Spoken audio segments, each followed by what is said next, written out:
How is it going, everyone? Welcome to more Burnout 3 Takedown. Here with 31 gold medals out of like 170 something, so this is gonna be a long journey, but I'm ready for it, don't worry about it. Surely. I am ready for it. It's basically gonna be a similar experience to the one I had with Burnout Revenge anyway, so I know what to expect. So apparently nothing new in the USA, so I gotta go to Europe. Well, we can go to Europe. What's this, a race? Literally race, okay. Oh, and this is the Coupe series, so it's gonna be a new category I haven't played before. Oh, I still have some of this actually unlocked. Top speed for now seems to be 5. And the top weight, okay, it can be 3 with this one. I kinda wanna go for this one. What colors do you have? I'll pick this one. So it seems that every car only has 3 colors, and they seem to all be the same one, like either red, blue, white, or black, well, and yellow. But like, it's 3 of any of them for a specific car, basically. Alright. Ironically, it's been a while since I did a single regular race. Most of the events that I had were either like a crash event, like a special time attack, or even an eliminator race, but an actual common, honest to God race. Been quite a while. Oh, I crashed there. As you can see, this is what I said yesterday. You have iframes when you do a takedown. So even if you crash right into a wall, which normally will make you, not be able to to escape a crash, here it doesn't matter. You're fine. Also, there's something, because you know that, as I mentioned yesterday, there was a tutorial of this game that tells you to not be a moron and not crash. But no, tells you that, well, basically how the game works. That I didn't show it because I thought it was too long, so I watched it before the stream just to get it out of the way, because you cannot skip it. And I guess one thing, at this point it might be obvious, but in case you haven't noticed already, the way that the takedown works in comparison to the boost is that you start with a small boost bar, but every time you score a takedown, it grows, and basically it says ×2, ×3, ×4, and every time you crash, it goes down by 1. I know that by now you probably already figured it out, but in case it wasn't obvious, that's how it works. Then the other things that it mentioned was basically how you can earn boost outside of takedowns, that you can, drift, you can do near misses, oncoming traffic, jumping, all of that, nothing out of the ordinary.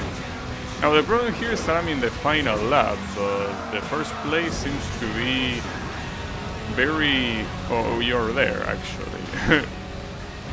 Okay. Yeah, I think that the AI behaves in weird ways sometimes. I mean, there I guess if you want to just assume that it's not scripted, you could think the AI had an accident, that's why it lost so much distance, I guess. Probably. Oh, hello.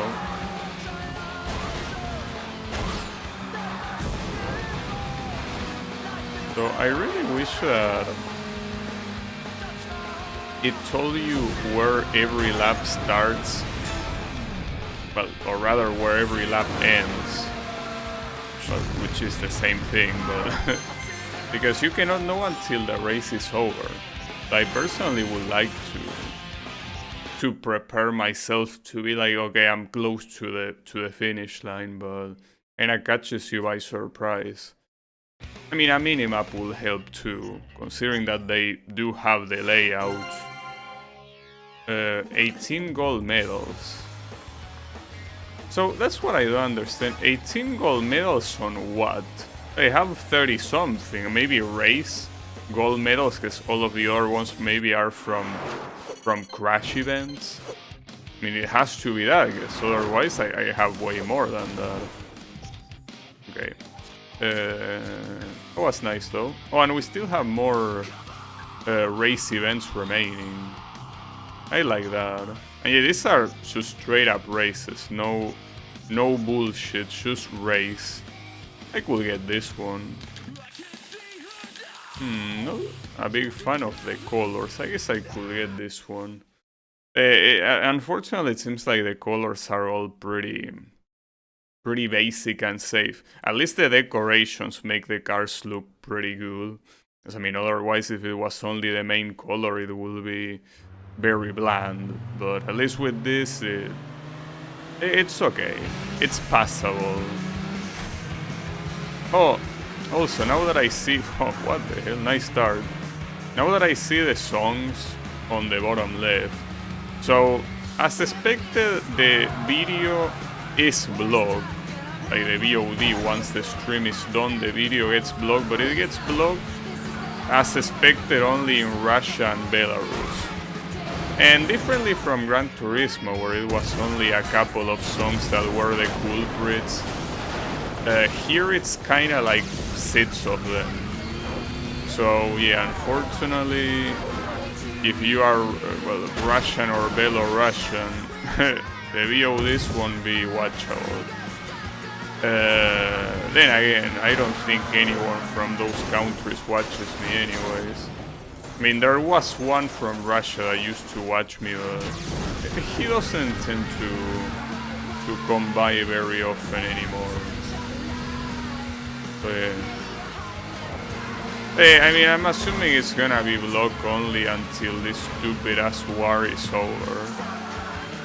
And I'm assuming it's gonna be over at some point, I mean. So, for what history teaches you, some wars have been going for a very long time and never ended. This one has to end at some point, I wanna believe. Also, I think that this area... Oh, I got someone. I think that this area was in Burnout Revenge. But then again, Snow Mountain area is not particularly like a super unique setting, but like it looked pretty similar, like the roads and everything, so this one might be the same one. Like, because obviously when it comes to the mechanics and overall the way the campaign and its progression works, it's very, you know, like basically Burnout Revenge copy-pasted it from this game. What an asshole. But yeah, the point is that I don't know how much they copy-pasted the tracks. Okay, that has to be a restart. At this point, I'm not going anywhere. Damn it. I will say that the difficulty of this game is pretty elevated, all things considered. I mean, it was already elevated yesterday, but you can see that even just a race like this one, it's not that easy to win, you know? It's still relatively hard. I obviously don't mind, if anything, I prefer it that way. But it also means that you cannot really just start an event and be like, yeah, let me get it because it's gonna be free. It won't.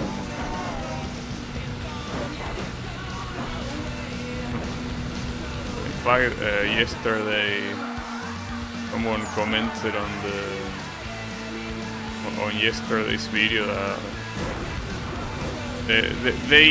when they saw this, they had the memories flowing back from when they were playing it when they were younger, but they say that they never beat the game. And I can definitely see that. In fact, I don't even remember if my younger self was able to beat Burnout Revenge. I have a feeling I did, mostly because I remember having some cars that were unlocked only by doing like very complex stuff. Like I remember, for example, the Formula car that I'm pretty sure it got unlocked in the same way as this game. And that means getting a gold on every single race, so I cannot stop them. But yeah, that was not a takedown, dude. I didn't even hit him. I'm assuming that that's what psych out means, right? Like it's called like that precise. Well, no, that one is also called psych out. But it was called psych out because you were close to them, so you didn't cause the crash. But it's like you were near them, like they got nervous or something. But no, that last one was very clearly because of me, so hard to tell. Ooh, that was close.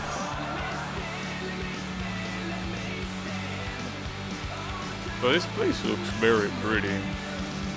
Like this whole track is very pretty though. Also potentially very dangerous considering how tight some of these places are and the obstacles they have. That wasn't that bad. In fact, I'm pretty sure that if instead of retrying, I kept going with the other attempt, I probably would have gotten it. But when I crash a lot, I usually just want to, you know, retry. Seems like it will waste less time at the end. I got a special event. It's one for... Oh, it's actually in Europe. I don't know why they make, you know, so much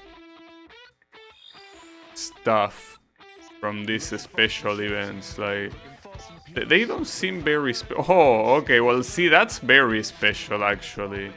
US Circuit Racer.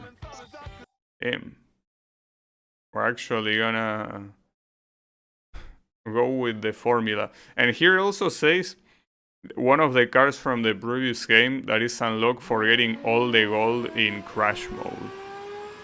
Alright.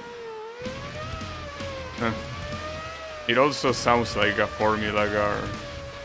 Pretty cool. I think that's also something that I remember Burnout Revenge liking to do a lot, which is teasing you with this like super special cars early on as a way to incentivize you to unlock them. It makes sense. Uh-oh. That's not where you're supposed to go. But the good thing is that here the weight of the car is gonna be irrelevant. In the sense that, I mean, you're gonna crash against others no matter what, so since there are no opponents, the weight will be 1 like it is now, or it will be 10, and it's gonna make 0 difference, basically. Oh shit, careful.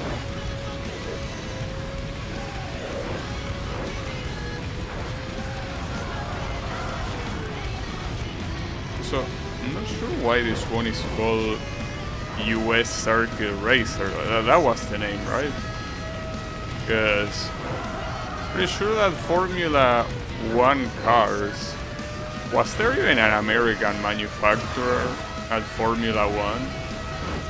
Where I understand they are all either European or Japanese, right? Oh, that was the... Wait, why? You got a silver medal. Wait, what was gold? I thought it was 145, I guess that was silver. What is gold? Oh, 135, never mind. Well, if I don't get those 2 crashes, I might get it. I don't know if it's something I would like to try hard yet. Simply because I probably won't be able to do it. This burning... Okay, that guy steered on me. That guy was undodgeable. Absolutely unpredictable. It's hard.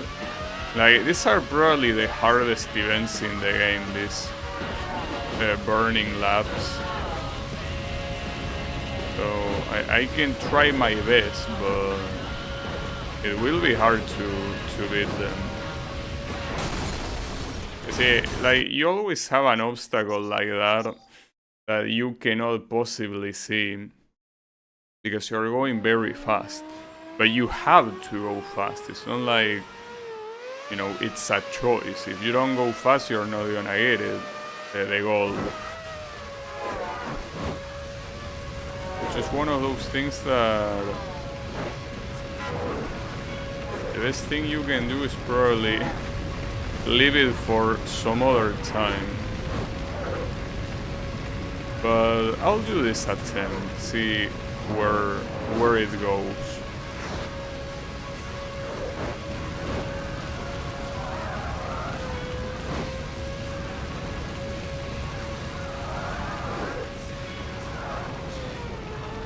Fine.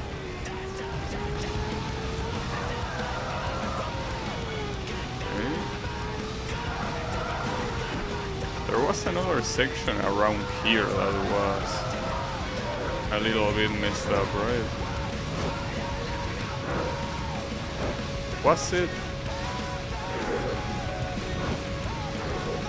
For now I'm gonna refrain from going on oncoming traffic. Oh, never mind, I can. Here you will have... But not here. No. Ooh. I'm glad that it's very permissive around corners. Very, very glad. No, I can't believe that. But I'm pretty sure the finish line was right there. I'm not even gonna cross the finish line, dude. You don't deserve it. That's a shame. I didn't know where to go there. Like, there were so many obstacles, but yeah. Like, after something like that, the best thing you can do is do something else, because the mental block is real. Like, the mental block is absolutely real, so... Oh, but this is another one, right? Because every special event is supposed to be a burning lap, I think.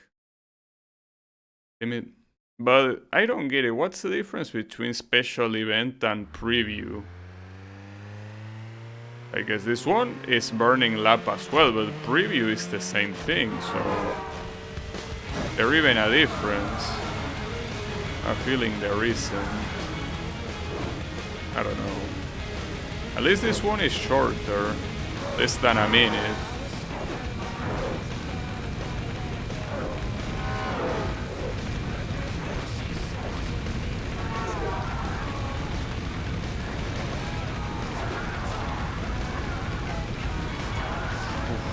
Is that this car drift whenever it wants to drift, not when I want it to drift. You steer a little bit too much and you start drifting. Makes it very hard to aim anywhere. At least the finish line is right there. Nice. No problem. Got a new award. I don't know what's the point of those awards at all. It's a little bit weird.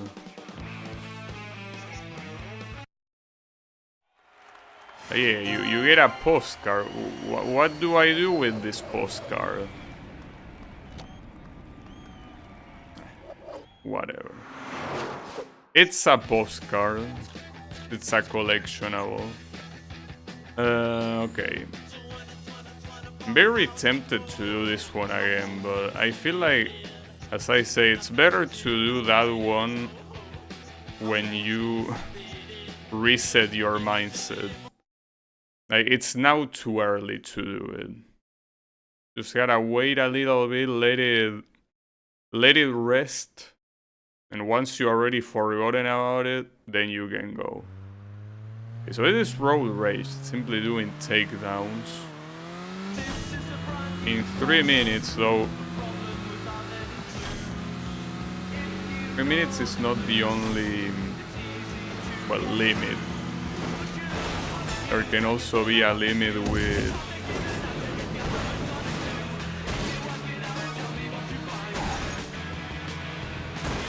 how much you get crashes, basically. And this is essentially the mode that you want to play in order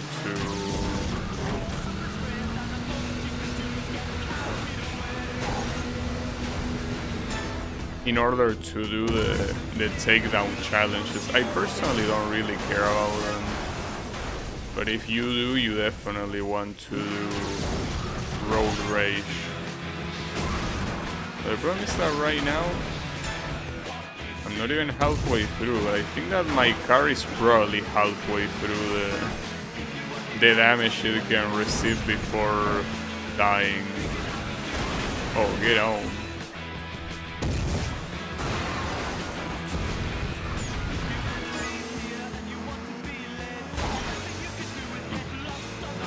Guys are a little bit out of their minds.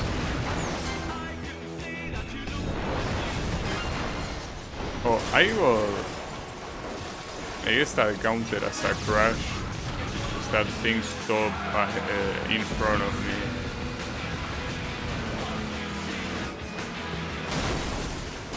Okay, that one I don't think should have been a crash. I think it should have been a takedown on my favor, but apparently not.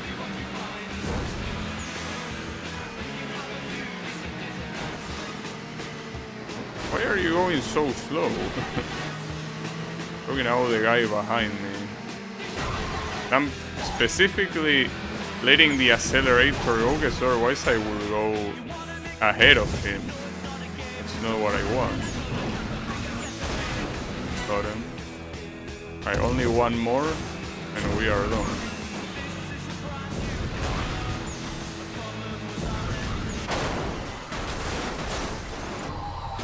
I still don't know why that doesn't count as a takedown. Promise that now it says damage critical, which means that the next one will be the last one.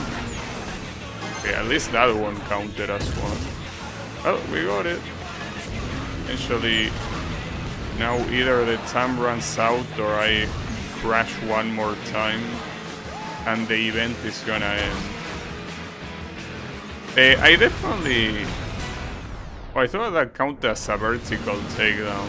I don't even know if this game has that. Remember vertical takedown being a special type of takedown in Burnout Revenge, which is essentially jumping above an opponent's car. Got him.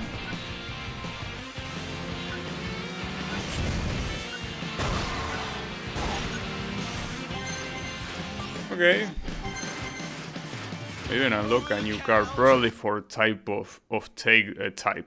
amount of takedowns. Probably. Well, and the new event, I'm obviously not surprised. You constantly unlock events. Oh, actually, it's because of burnout points. What is this?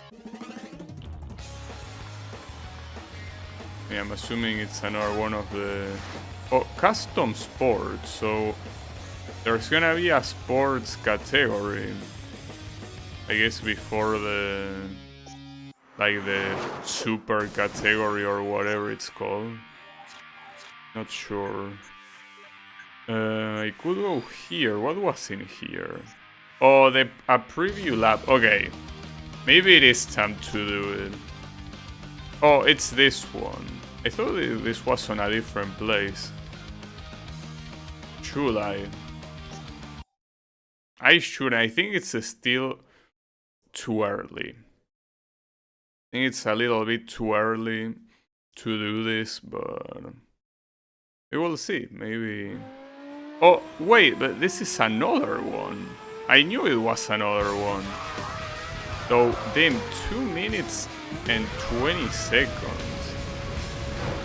Like, this is gonna be super long, which makes sense looking at the layout of the track, but damn. Like, if you want me to drive perfectly while going this fast over 2 minutes, I mean, at least it's the mountain pass area where there is no traffic. You're asking a lot from me, mister. I'm feeling that I might need to temper your expectations that you have of me.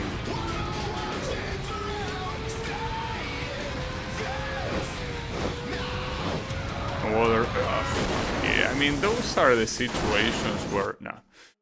No thank you. I'm good, but no thanks. If I couldn't handle a minute and a little bit, 2 minutes and a little bit, it will wait for last, for sure. Like, it's a little bit too much otherwise. Okay, so we have, well, we can do the road race. This, wait, which one did I use here? Oh yeah, this one. The Diets. Well, the next face-off should unlock a new one of this type. It should. Well, now it's more takedowns. Well, that's not gonna change anything.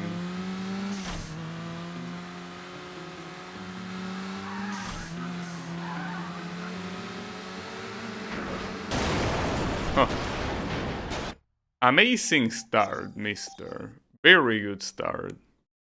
Now, something that I do see is that the loading screens are quite long, all things considered. I mean, well, not super long. They could be worse, but I mean, it's especially noticeable when you restart an event, I guess. But, you know, things considered, I think it's acceptable, especially for the time. I don't know if in GameCube the loading screens will be better, because this is a game that is on GameCube as well. In fact, I think it's on GameCube and perhaps on Xbox as well.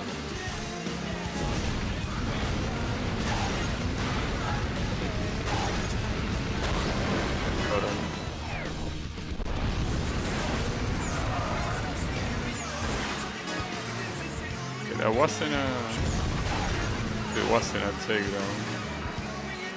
Okay, it seems very hard to take some of these guys down just for railing them against the wall.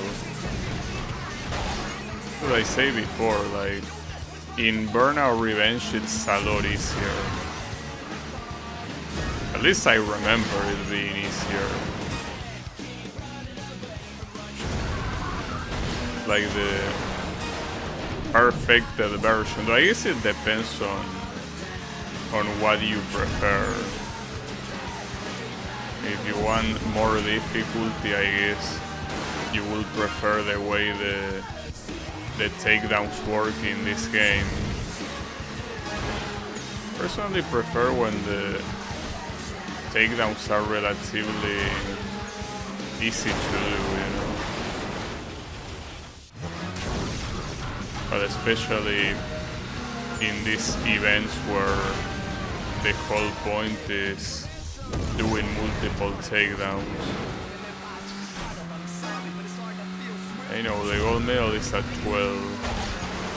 I will get her, don't worry. Don't get impatient. There's still a minute remaining. That should be way more than enough.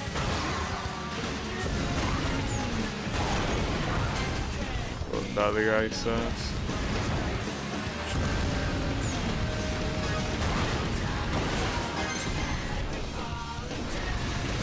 The interesting thing to me is that I remember the tutorial saying that going for a takedown on opponents was something risky, when in reality it's probably the safest thing you can do. Not because it's easy to do a takedown, but because it's the only way you can get a decent amount of boost. And without boost you kinda don't do anything, right? You really want to get boost, and it feels like every other way of building up boost is not really enough. Like, it takes a little bit too long. Huh. And really, did it say critical damage? But it doesn't matter because I got the gold. But yeah, I guess this unlock will be the takedowns one.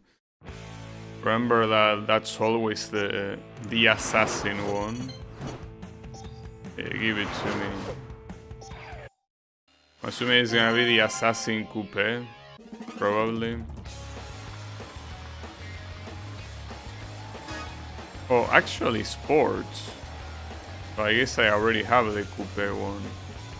Because yeah, sports is most likely the category that comes afterwards. Okay, what do you have here? New race event? Sure. Oh, wait. A new race event, but I cannot pick the car. Win the special events and collect the postcards. To unlock the hot rod... Come on, the hot rod wasn't that special in the previous game at all. It was like one of the first cars you unlock.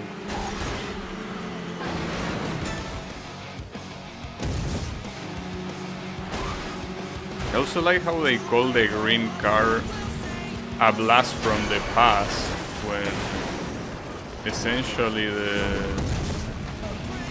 like Burnout 2 like what came out 1 or 2 years before this one. Like, not that much of the past. I mean, yeah, technically it is the past, but when you say something like a blast from the past, I usually assume that we're talking about decades. No, apparently no.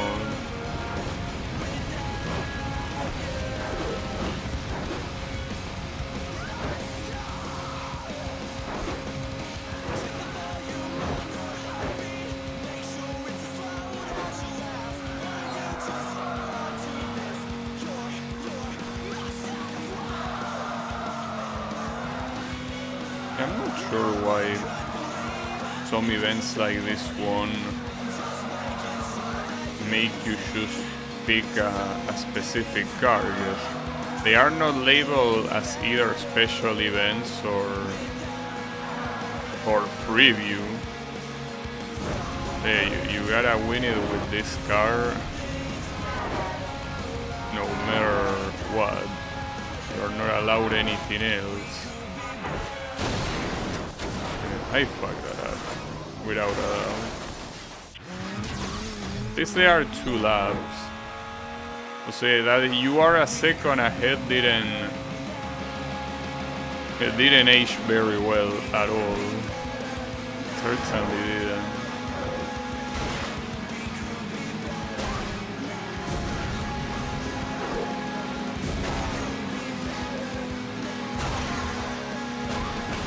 Oh shit. Well, got that guy at least. So apparently I got all of them.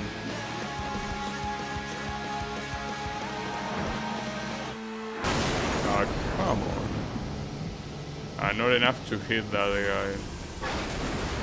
Or anyone for that matter. Well, the issue with that, I mean, aside from losing positions, of course, is my boost bar is all the way back to nothing. Yeah, that's a little bit of an issue. At least these guys are not that far, but I needed a takedown. It was necessary.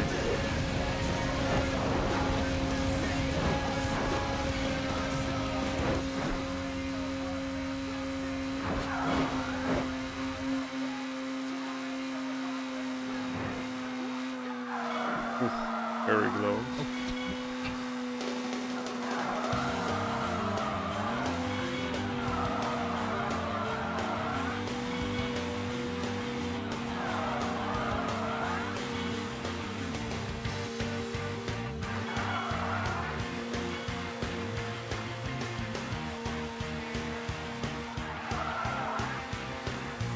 I think that's the scary thing about races in this game. You seem like you will always have the guys behind you, and considering the lack of timer and the lack of any indicator really, you don't know how close the race is from being over. You cannot know that unless you see like the finish indicator, but you only see that when it's too late. Like you always want to take a little bit of care of yourself. Okay, what did I get? Wait, did I get? Oh, so that's the reason why you were forced to use this, because you could unlock it once you did it. Alright, sure, I don't mind. But apparently a new special event. That's in Asia, right? Oh, it's in the USA. But unfortunately, it seems to be the place with the columns that it's hard to do dodges, so that might be a problem. For now, I'm staying in Europe. The one that I just unlocked is that one. It has the... most of these just have the exact same attributes. So it's hard to pick one over the other, because at least according to the attributes, there is no reason to pick any aside from the way they look. I personally prefer the way this one looks. Something that I do remember is that at some point the road rage in Burnout Revenge used to get very hard, because the requirements keep getting higher and higher, but you don't really get more time. I think that the time is always the exact same, so at some point it does become quite a challenge to beat anything. Well, anything, and that doesn't just include the road rage, I guess.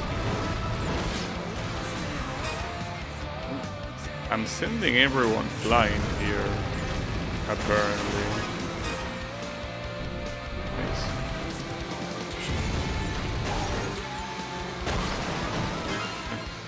I'm actually taking them down very quickly for some reason. Okay, they are not lasting anything. Even that one that wasn't even close to me still didn't last much. Fuck. I guess when someone is that close to you, instead of trying to take it down by reducing speed, I think it's better... Oh, damn, get on. I think it's better to go for whoever is next, instead of trying to catch the one next to you. But it's way easier to do a takedown when you're going fast.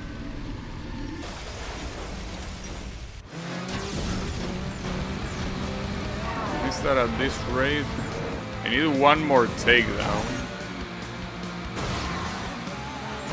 Okay, there we go.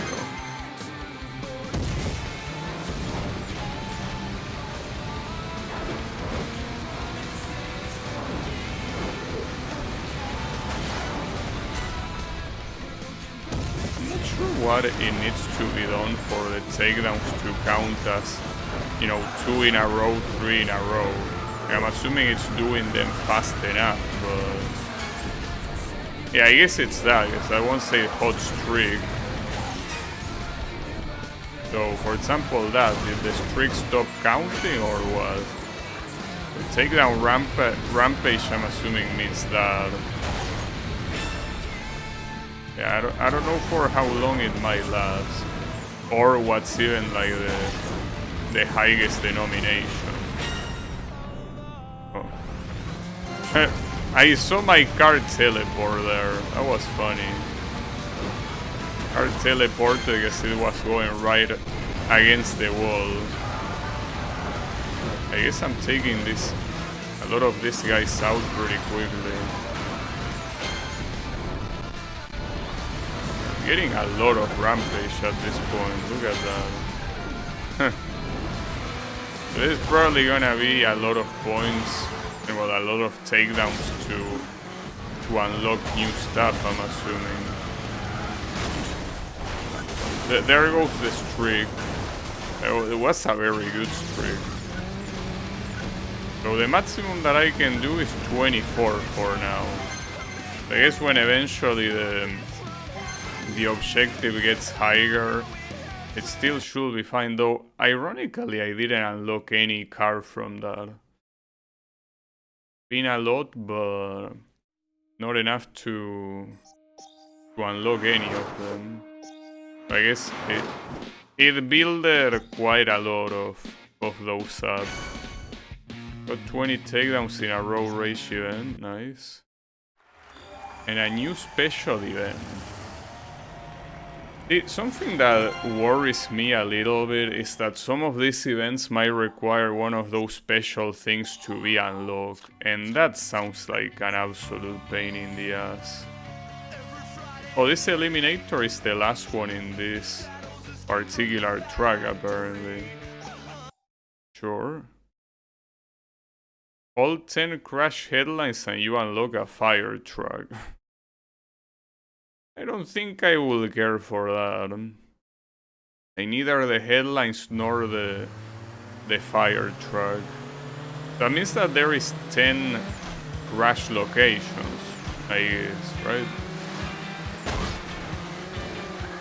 But the problem of Eliminator is that it's essentially, well, aside from Grand Prix, Eliminator is the longest event in the game.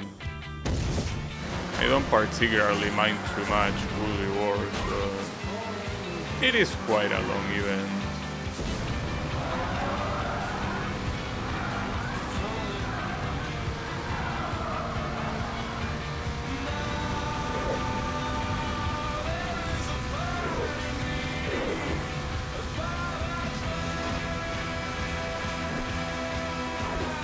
At least I remember the previous Eliminator event. It took like 10 minutes to be beaten.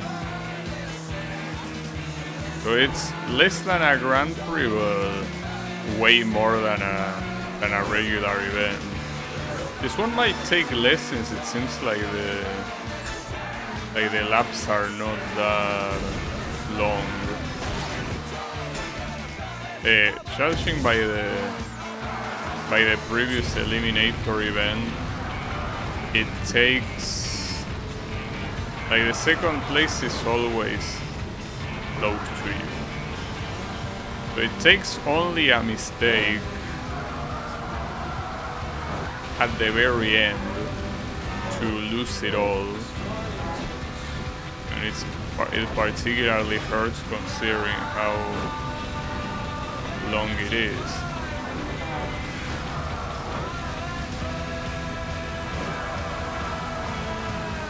Expecting to recognize a song in this game from a fan game, but here we are. This one was used in 100th floor medley.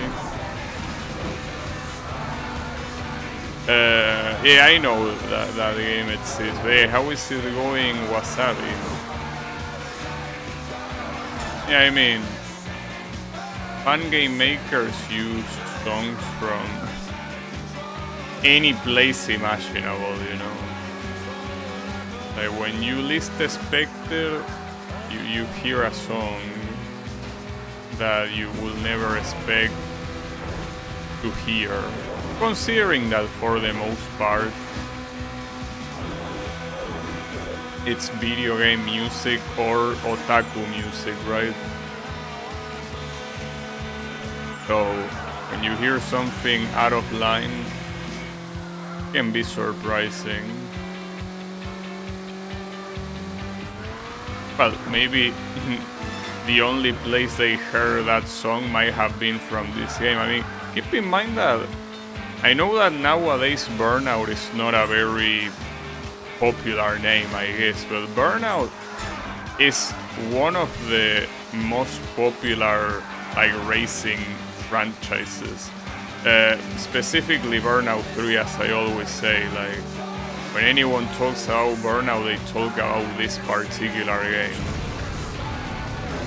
And it's very popular, so it's possible that they might have heard that song for the first time here. And unfortunately nowadays the Burnout name, even though people still remember it, it's not a franchise that is alive anymore.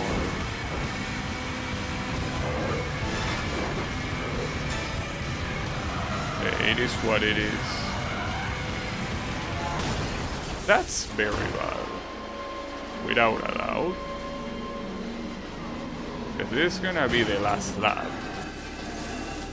Wow. It perfectly went on the only place that I wasn't in.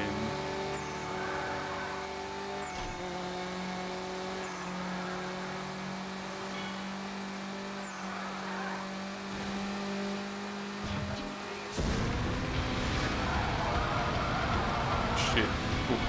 I'm surprised that there wasn't a single lap in this event that I haven't crashed against one of those two places in that section. Like, I always have been perfectly able to drift toward the middle and not hit any of the sides. Yeah, that will be the case for this event.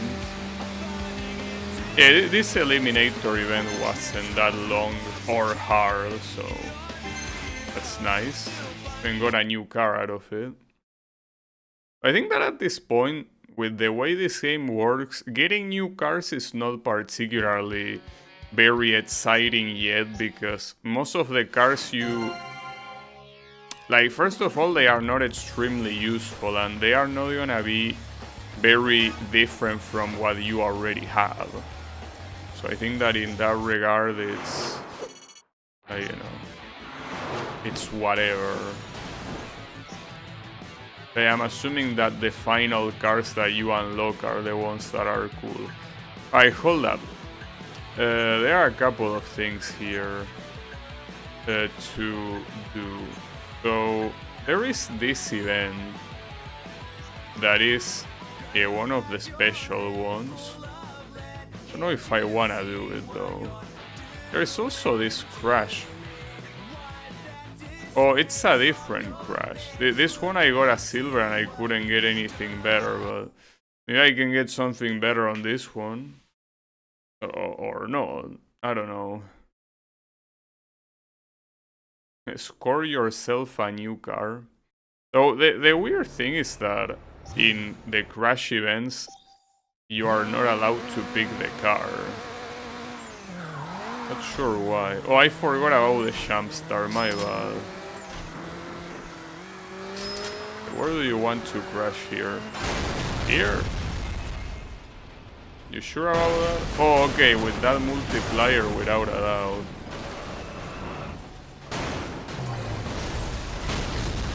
Huh. Nice explosion. I don't know if that guy avoided me or not, but... I don't even know what the target was here. Hopefully this was enough. Yeah, I guess it was enough. Yeah, it's just one of those crash events where it just happens, you know? I gotta say that the crash in this game feels a lot less fucked up than in the previous one, mostly because there isn't that much slow motion. You don't get to see the accident in slow motion, making it look more brutal than it probably is. Here it's more casual about it, I guess. I could... How is that? I'm not sure here. No, like this preview laps or whatever, like those are not good ideas. We have a face-off actually before the Grand Prix. What is this one about?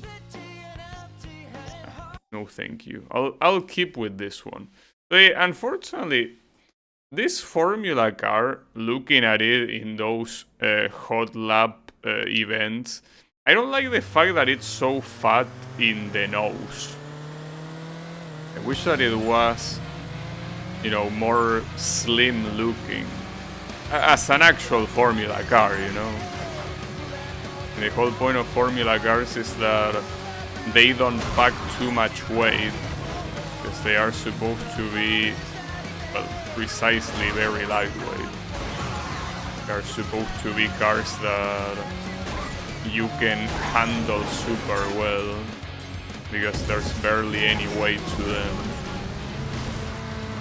So it feels like a piece like that will be a little bit too heavy.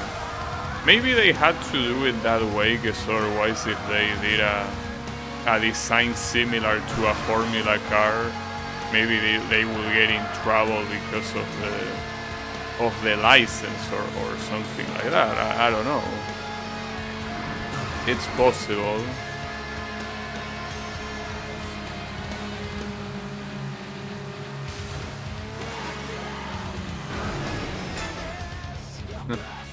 Pretty funny to see the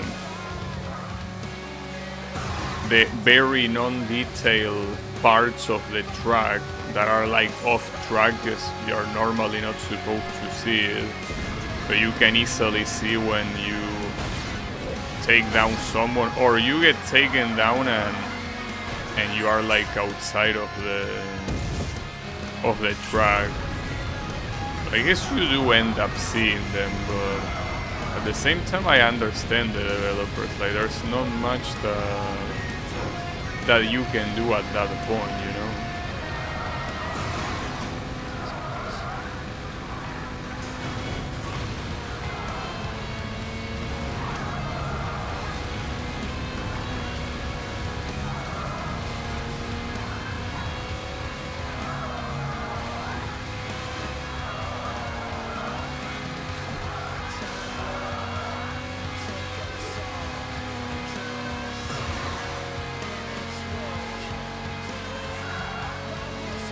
But man, every time I think about racing games from the development point of view, I feel like it has to be one of the hardest genres to make a game on your own.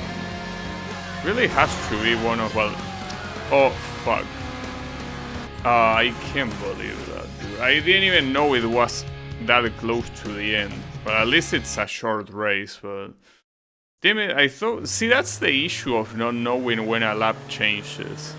You don't know when you have to be ready for the end, so it just takes you by surprise. Anyways, I was out to say that probably one of the hardest genres to do without bad shit. I mean, I'm not counting shit like MMOs or, you know, stuff that requires like very strong servers and, you know, network maintenance and infrastructure. Talking more about single player experiences. I really think that racing games have to be the harder ones to do. It's a shame. I could have a lot of nice ideas and whatnot, since I like racing games so much, but to actually develop one of them on your own, like without a team behind it, well, a team and bullshit, of course, behind it, it feels impossible. That is if you want to make something decent. I saw a lot of games on Steam that are racing games that are essentially Unity asset flips. Yeah, if you do something like that, it's not that hard to do. Obviously, anyone can do that. But no, I'm talking about something a little bit more sophisticated than that, you know? Something worth playing. Yeah, when you think about it, it's just a little bit too much. Just make Bloodborne card? Of course. Hey, how is it going, Clone Cat? Hey, I mean, doing a kart racer is most likely something that might be easier, since at least when it comes to graphics you probably don't have to worry about much, since they are usually very, you know, fictional in the sense that they take place in very crazy looking places with crazy looking stuff.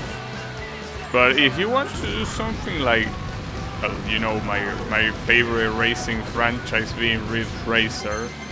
Ridge Racer, a very big part of the appeal is how amazing the tracks look.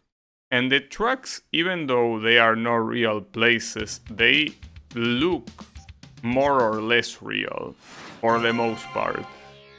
And being able to do that as a solo indie developer is very hard. And then you have the problem of the car AI. That's something very hard to get in a racing game. It's very hard to have an AI that is competitive, but that doesn't feel bullshit. Because, you know, obviously, almost every racing game, when it comes to AI, they use... Wait, hold up. What did I unlock? Was it this one? I think it was this one, right? I didn't pay attention. Well, I'll pick this one. I was about to say, sorry. That in most racing games you have rubber banding. Because otherwise, it's not like you...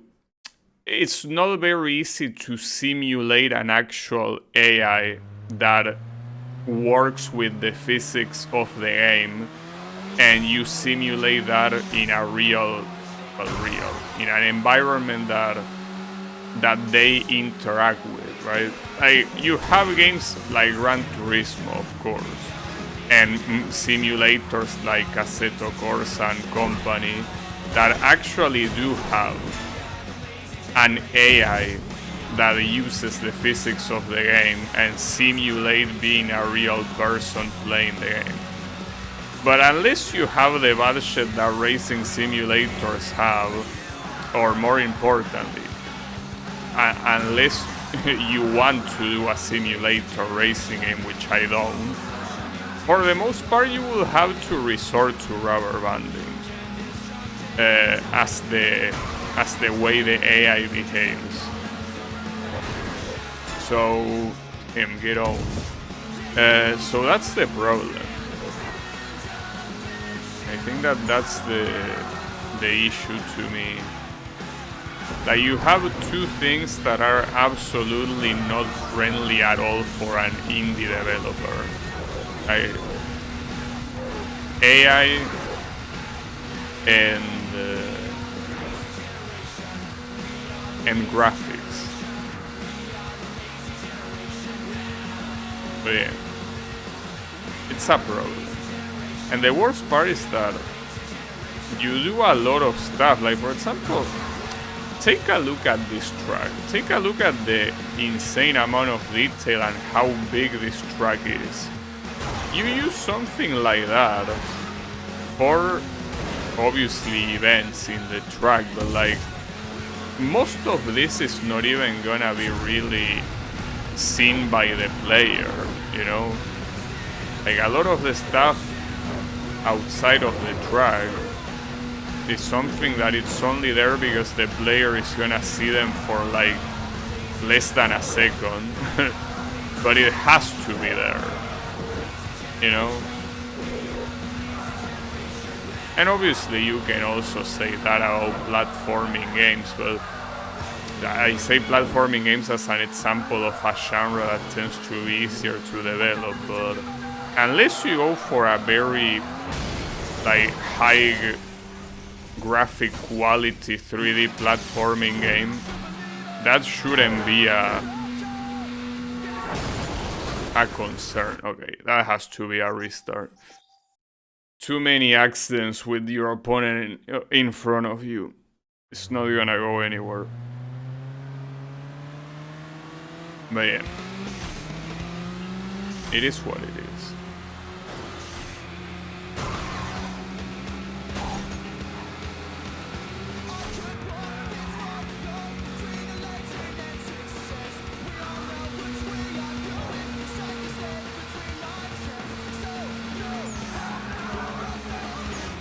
Game development in general is a nightmare. Game development, there are just so many things involved, right? I personally don't recommend it.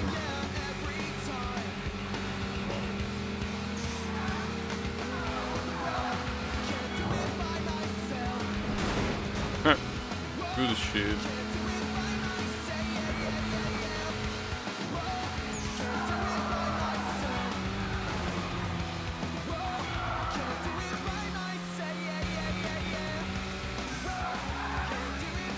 I mean, I feel like in the first place, I know that there are a lot of, well, probably not a lot, but some cases of solo developers doing super popular games. The best example being Undertale, I guess. But the point is that those are very rare cases. I think that for the most part, if you're gonna develop a game, you need a team. The problem is finding a team where everyone is on the same page.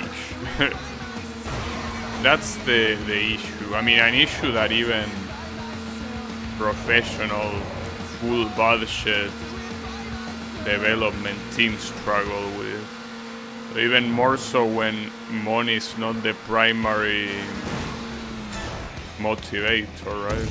Like everyone might want their own stuff, and everyone might have their own work times as well, so synchronizing each other could be an issue.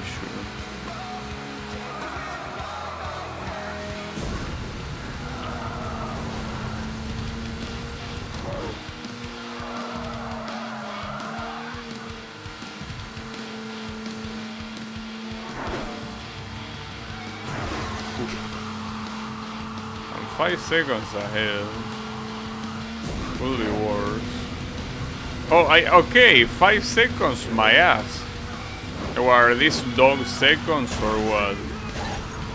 5 seconds, he says. What? How was that not a takedown on him? I didn't give him time to move anywhere. How did he not die? Oh, that's weird. I mean, on the bright side, I could overtake, but the question is, where are you? Oh, okay, there you are. And where are you? I mean the finish line. Yeah, there it is. Just beat Team Cherry. Wait, what's Team Cherry? Do I want to know what Team Cherry is? Because I have no idea what it is. Well, maybe it's from some popular game that I don't know of. It's a possibility. I could be very ignorant of a lot of stuff. So, I don't know. Maybe... Oh, the Hollow Knight guys? Well, I'm personally not a fan of Hollow Knight, personally, so... Even though obviously what they were able to do is... oh, wait, that's a new category, a supercar. That's interesting. Anyways, I was about to say, Hollow Knight, yeah, it's a game that I'm not a very big fan of. It's not a bad game by any means, but it's just not my thing. But yeah, I probably gotta admit that their coordination for the first one at least was spot on. Wait a second, wasn't there an event here? Wasn't there another face-off that was available? Maybe I'm making that up. I feel like there was. No, I'm making that up. Yeah, I'm making that up 100%. Oh, my bad, sorry. Oh shit, this one has sit-stop speed. You cannot change the color. You're gonna have the flames, or you're gonna like it. Well, I don't mind the flames. They look cool. But yeah.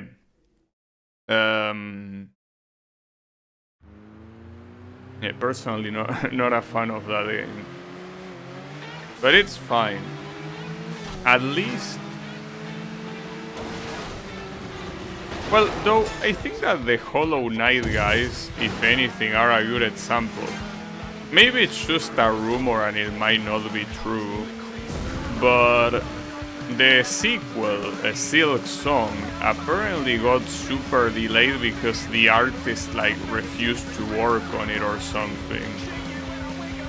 So assuming that's true, even teams like that are not exempt from the usual, you know, desyncing of the teams. That not everyone is on the same page. So yeah, I think that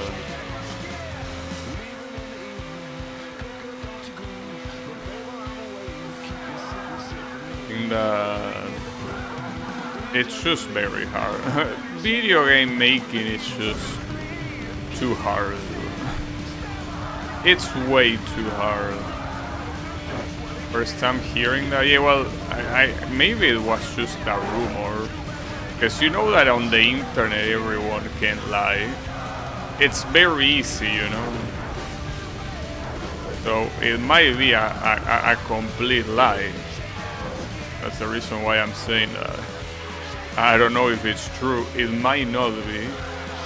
It's what I read, that it got delayed because of that.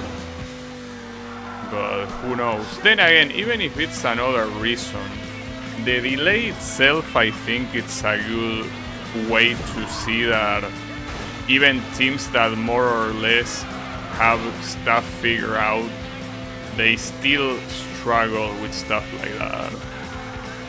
They say they kept adding stuff, so it kept getting delayed. Yeah, it's possible that it's not the like one of the artist's fault and it's simply something else. Wait, did I get that guy? Yeah, that guy did crash. Okay, but that guy didn't. But yeah, it's regardless of the reason, any team can have problems.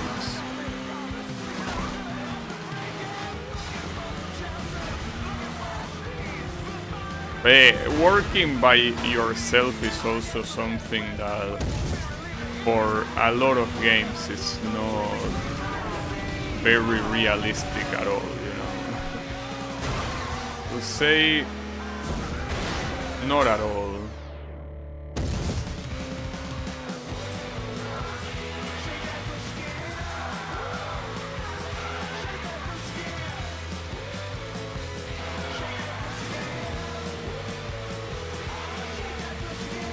And at the same time, there is this thing that I feel like, well, it's probably a problem in anything that requires like a creative head and people that just work on what the creative head says. Because, you know, it could be the case in movies and music, but the fact that when it comes to working on a video game, I feel like for the most part, you will want to work on a video game that you want to make, that was your idea. But the thing is that not everyone can be the idea guy. Like, if anything, you can have one or two, but the rest have to do the work that they are being told to. So for example, let's just say that you're an artist or you're a programmer or a musician. Well, when I say artist, I mean like someone that draws. But yeah, like regardless of your role, if you were to work on a video game, you will probably have to do it for the money, because unless you are also part of the the team that makes the decisions, you won't get to do what you want to do. Or maybe you will, like maybe it's a coincidence that the game you're working on is also what you want to make, but it's pretty hard to also have that passion of bringing an idea to life if it wasn't really your idea, right? If there is no money involved, it feels like it will be hard to have any motivation for that. Yes, last night's stream did get hit by copyright claims, but it's not a problem unless you are Russian or Belarusian. So yeah, unfortunately, in my case, the only one that will be affected will be Riemann, but he hasn't really been around for a while, so I kinda doubt that it affects him. But yeah. And well, I was talking about that earlier, but differently from Gran Turismo, where it was only 1 or 2 songs, here it was like 6 songs, so it's not as simple as removing one of them. Like at that point you will have to probably remove half of the soundtrack. So yeah, as much as it sucks, I'm afraid that it will remain blocked in those countries. As I was also saying earlier, it's a matter until this stupid ass war comes to an end. Unfortunately though, it's not really showing any signs of happening, so yeah, it is what it is. Not much that can be done. Certainly not anything that has to do with me, so unfortunately I guess that block will stay for the time being. But, I mean, first of all, not an extremely big amount of people watch my channel, so it's not a big deal from that aspect, but even the ones that watch it, according to the YouTube statistics, none of them are from either Russia or Belarus. The majority are from the USA. And I guess, actually I'm thinking that the reason why it says that the majority of my viewers are American is probably because of you, Wasabi. I mean, maybe there is more American viewers, but I think that it's just it's just grabbing your watch time and it's just multiplying it by whatever it needs to be multiplied. So I don't know, it's hard to tell, because those statistics talk about everyone. Like, they talk about any people that ever click a video on my channel. Obviously that is completely unrelated to the people that talk in chat or that are regulars, right? So there might be a lot of Americans that I never seen. Well, by seen I mean that I haven't seen them told in the channel, that probably watch the content periodically. It's possible, but it's hard to tell. Something that you can only speculate. Hey, I can tell you that 25% of my public is American. And that's a big percentage, because despite not even being close to being the half point, I'm pretty sure that the second biggest public is in like 2% or something. So I don't even remember what was the second percent. It was probably... No, I don't remember, sorry. All I remember is America being at the top. But yeah, I don't remember who was the second or the third or the fourth. I think it says probably like UK, Brazil and whatnot, something like that. I don't know, but the point is that the USA is at the top by quite a lot. You're not catching that guy. Well, you catch one of the traffic cars, congratulations.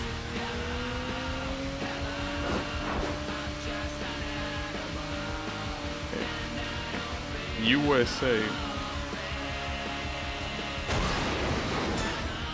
But at the same time, USA is a gigantic country. So, it's no surprise.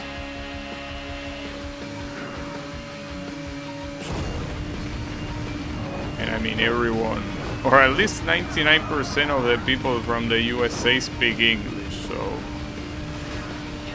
it's the perfect explanation. Because yes, you have countries with a bigger population than the USA. You have, you know, China, India, and what was the other one? Singapore, or was it Malaysia? Which one of the two was it? Well, it was one of those two. The point is that none of those countries have a majority English-speaking population. Especially not China, and especially, well, not the Southeast Asian ones. India, on the other hand, could be another one of those, but I guess they just simply don't have too much contact with non-Indian content. It's a possibility. I mean, I remember, for example, you know, that it was a little bit of some time ago that there was a rivalry between PewDiePie and T-Series, which was an Indian channel that outside of India nobody knew, you know. So it's possible that most Indian users just, you know, consume you know, Indian content. Also, sports series unlocked, nice. I'm probably thinking of another country. Which one could it be? I'm pretty sure it was a Southeast Asia country. But you say that it's neither Malaysia or Singapore.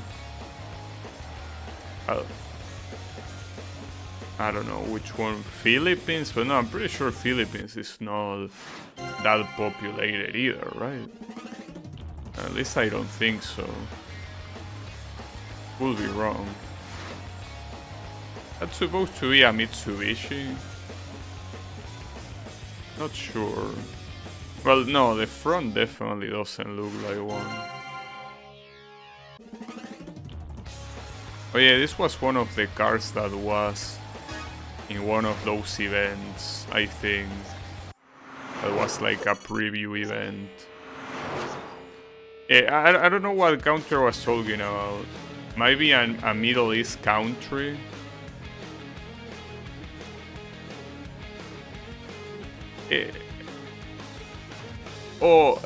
Pakistan, maybe, actually.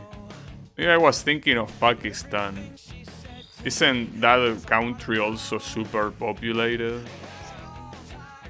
I'm not sure. I think it might be Pakistan. Because I remember reading randomly what were the most populated countries in the world. And I remember reading one that took me by surprise, and it might have been that one. You might be right. But for some reason I thought it was either Malaysia or Singapore. Not sure why. Wait, what's this? What is a face-off? Yeah. I'm assuming that regardless, the only country that has, I guess, a lot of English-speaking population, which is India, is just probably not very interested in non-Indian content. So yeah, I guess that just leaves the USA. I do wonder though, if I, instead of streaming in English, if I was streaming in Spanish, well, I will assume, no, actually that's not even a question. It would have been Argentina, obviously. The thing is that with Spanish-speaking countries, you flock to whatever has your accent. Most of the times, not all times, but if you hear someone with an Argentinian accent, it's because you're most likely gonna be an Argentinian viewer. It usually is that way. I think the only exception of that might be Spain, and that's because a lot of Spanish streamers just, you know, since they are European, they tend to have, they tend to be able to afford a lot of stuff that people here don't. So because of that, they tend to generate a higher viewer base from different places. And the perfect example is me. Like, I watch a Spanish streamer that is like my most viewed streamer, and I watch him because he's a sim racer player. And being able to afford sim racing is something that the average Latin American cannot do. So you usually have someone from Spain that can more realistically afford it. But I think that if I stream in Spanish, since obviously my accent will be Argentinian, I'm pretty sure that the only, or rather the biggest amount of viewers will be from my country, clearly. But hey, maybe, you never know. I mean, CloneCat, for example, I'm pretty sure that CloneCat will be here. Even if I started streaming back then in Spanish, I'm pretty sure that CloneCat will be here too. Because the thing about CloneCat is that he found me through Toho. And he will obviously understand me on Spanish, so it's possible that CloneCat will have no issues. Like, it wouldn't have changed anything for him. It would have changed for almost everyone else, though. The only other exception is Kyle. Like, Kyle and CloneCat will be the only two. Will I? I wonder. I don't know. Because see, here's the thing. I don't know how people from outside Argentina react when they hear the Argentinian accent. If you heard me speaking Spanish, you probably, yeah, maybe you wouldn't be here. It's a possibility. It's actually entirely possible. That you hear this guy with an Argentinian accent and you're like, this guy, fuck him. We wouldn't have Yannick. Yeah, that's true. Yannick wouldn't be here. Yannick will not be here. But yeah, the question, Kyle I'm pretty sure will be here. Because I think that with Kyle we should, in fact, he probably will be even more here. The thing about Kyle, I know that a lot of people in the past basically in the past and in the present, mentioned that Kael is a very edgy guy, and I understand that. But you know that personality-wise, Kael is probably the closest to me possible, right? Just that when it comes to stream, I tend to temper myself a lot because I don't want to get banned, obviously. But if I was streaming in Spanish, I probably wouldn't temper myself that much. So, I don't know. Maybe at this point we will just be best buddies with Kyle. Maybe I will even go to Chile just to visit him. But no, hard to tell. That's in an alternate universe. That is not this one. But yeah, not possible. I wouldn't know. I don't speak Spanish. Yeah, well, I'm pretty sure that anyone that doesn't speak Spanish will not be here if I spoke Spanish. Unless, if I constantly played I Wanna Be the Guy fan games, you probably could be watching in the background. Maybe. Like, I don't know how you will do it. Maybe you still wouldn't do it, but if I was popular for streaming fan games, and by popular I mean popular within the community, I guess, maybe there you could watch it like in the background, maybe. Or no, I mean, you will know that, I wouldn't. Oh, by the way, this is the first sports car event. It's just as a fun... Wait, it's an eliminator, really?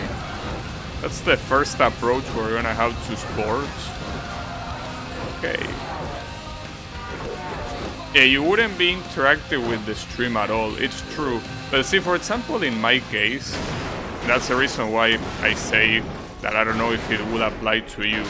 But in my case, a lot of times I watch, like, Korean or Japanese streamers that I obviously don't understand what they are saying, but since they play shoot 'em ups or games that I'm interested in, I just watch them play.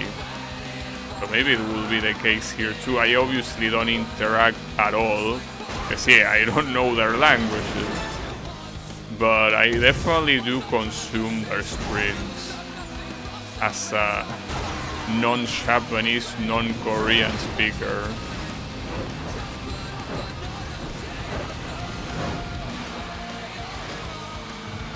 For me, it might depend on how heavy the accent is. Well, you know that when I speak Spanish, my manner of speech, or rather, I don't know if manner is the word that I'm looking for, but rather my, well, tempo I don't think will apply either, but I guess the speed. Like, I speak very similarly in Spanish than I do in English. Like, I take pauses, I tend to pronounce words very slowly. So that's not something that I do simply because I'm not confident enough in English. I do that same thing in Spanish, so I don't think my accent will be that thick, probably. I don't think it is, but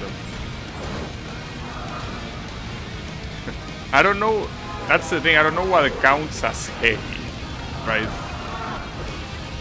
Because the thing about, regardless of the accent, Argentinian is a branch of Spanish that uses a lot of words that no other branch of Spanish uses. Especially in things like the imperative form of the verbs, right? And some particular expressions. So I don't know if that's something that would be called accent even, because at that point it's kind of more of a dialect rather than an accent, you know?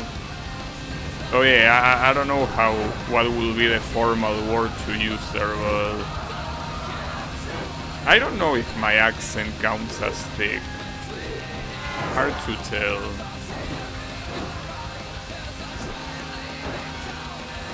But I don't wanna speak Spanish on stream. I feel like it's too late for that. I mean, if this was my first year of streaming, I could consider switching to Spanish, right? But no, it's a little bit too late for that. It's too late. I mean, I could still create a new channel and speak in Spanish. It's just that I don't see the reason for that. But it's one of the things that I think about. Because obviously in Spanish, there is a lot less competition than in English, you know? English, you have so many streamers speaking English. But speaking Spanish, even though you do have quite a big amount, it's less. So, and especially considering the type of games that I play, not this one in particular. This one, I don't think there's anything eccentric about this game. But you know, games like the I Wanna Be the Guy fan games or shoot 'em ups and whatnot, or like very unpopular indie games and shit like that, those are things that I didn't know where to go there.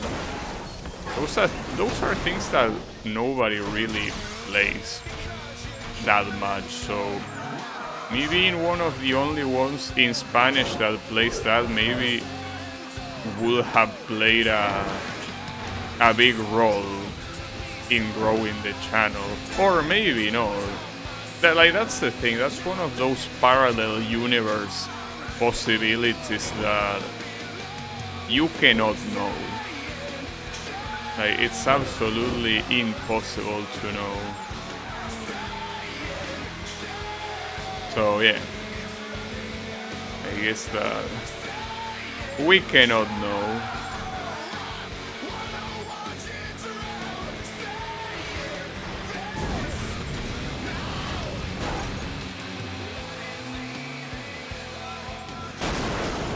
God damn it, dude. Did the other guy at least crash too? I don't think. No, he didn't. Fuck. This might be a defeat right at the end. There's still some time remaining though. This might get ugly. Oh, go to his ass, okay. They have some room. Yeah, that's a pretty nice place to give me back the control of the car. Pretty nice one. At least I'm still fine. Okay, that's it. Yeah, that's it. Okay, got it. Yeah. Parallel universes are always so nice to imagine, right? The what if this happened instead of this other thing? You cannot know. You cannot. They are niche genres. Niche fans tend to crawl out from their caves when they see them. Yeah, it tends to be the case, and I feel like the effect will be even higher in a language that is not as common, right? I mean, it's still in these platforms probably the second most common language, but just the fact that it's not the most common probably has the possibility of making a lot more people show up. Or no, I don't know, honestly. Hard to tell.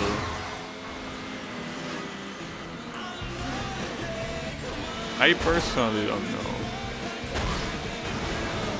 Yeah, I guess these past days I really haven't played many niche things at all. I mean, I played Castlevania, I'm playing now this. It's been a long time since I played a shoot 'em up, and it's been even longer since I played an I Wanna Be the Guy fan game. So I think that when it comes to niche games, yeah, it's been quite a while, without a doubt.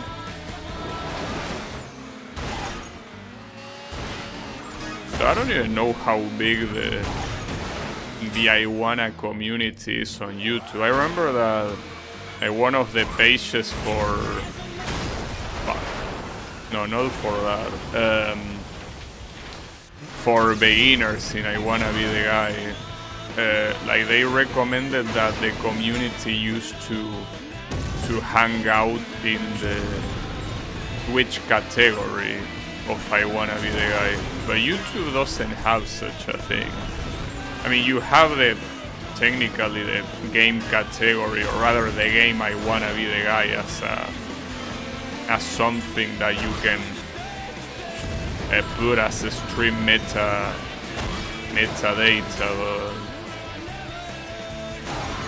but I don't think it's as prevalent as Twitch. But I do remember that in Twitch it was still something that... Ouch. that was mostly heavily dependent on what fan game you played. It seems that there are some fun games that nobody gives a shit about.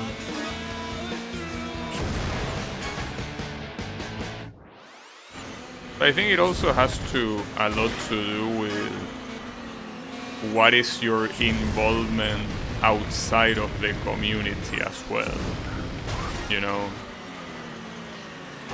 Like, it's less about simply playing fun games and more about being active in the fan base.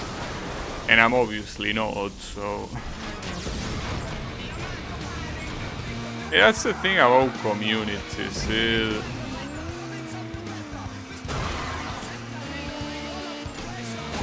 You have to put in quite the work to be...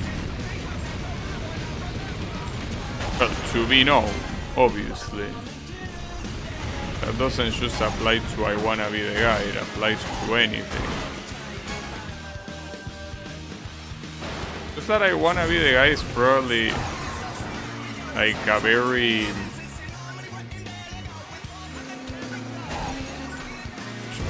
I don't know what's the word, but probably one of the communities that is the most close, considering how niche it is.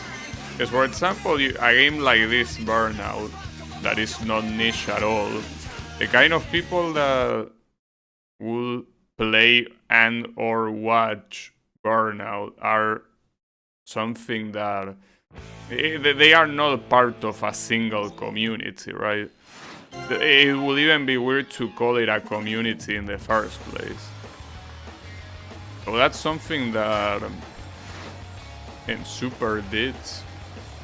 That's something that the Iwana community is very particular on. Is that meant to be a McLaren too? Kinda looks like one. I feel. Oh, I want another car. Hold up, what's this? That looks cool. And all of these are supposed to be supercars, so I guess we left the coupe category on the ground. Perhaps. Yeah, man, I keep unlocking a lot of stuff here. Wait, is this the preview lab? Yeah, this is the one that I already tried. Alright, since I'm here, I'm gonna try it again, but it's probably not gonna work. I want it to work, but I mean, if it doesn't work in a couple of attempts, we can just keep going with something else, you know? Yeah, no, I mean, okay, see, here's the thing. You can say that any community exists if you just go to a subreddit. Obviously, yes, almost every game and every interest in general has a subreddit. The thing is that a subreddit is not something particularly active or known There are a lot of subreddits that are absolutely dead. You know? They only exist because if they didn't exist, someone would make it, but I don't think they are particularly what I would call community in the same sense I would call the I wanna be the guy community, right? I think probably one of the... What the hell? Okay, that was weird. Sorry, I got distracted. I meant to say that one of the only places related to video games that is on Reddit that I will call a community is probably Osu. And maybe that changed since Discord got popular, so maybe that one doesn't even count anymore. I remember that back then, like a lot of years ago, like the place to kinda hang out with Osu players was Reddit. Well, aside from Twitch, obviously. Now I don't even know if that's true anymore. Especially considering the kind of person that normally plays Osu. I'm willing to bet that if there's any big communities on Discord. If anything, it seems that Discord was perfectly made for something like Osu. Especially with the game integration and all of that. Okay, hold up. Is this enough? It should be. It is thin, but barely. Holy fuck. Despite being such a long track, they are quite picky with the gold medal. But that's a huge achievement, because this is a hard one to get. This one is not easy at all. But yeah. Would have been worse. Well, I guess we can do the other ones that are just normal events. Oh wait, this is gonna be the... No, never mind, I'm stupid. I already did sports. I could pick the sport digs here. Why not? But after sports, I wonder... No, we already seen what comes after sports. It's super. I don't know if there's anything after super. I mean, I'm assuming that for things like the formula car, there's gonna be a special category. I don't expect a category to be called hyper, but maybe a category that is literally just called special, right?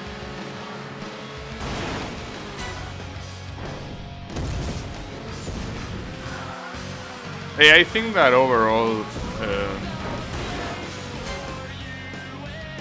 of all the communities that I've seen, I think that the Iguana community is the only one that has kind of a strong sense of community. The rest just tend to be things that are very spread out, right?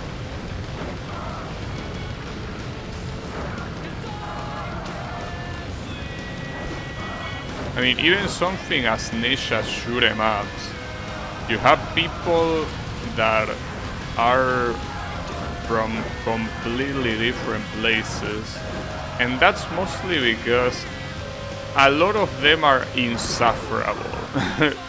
A lot of people that play shoot 'em ups are very insufferable. So, since they cannot stand each other, you have multiple communities of different people. Some edgier than others, but I think that, yeah, it is what it is. I've seen a lot of very edgy people in shoot 'em ups communities. I mean, I personally don't care that much because, as I always say, I'm not really part of any community, but I wouldn't want to either.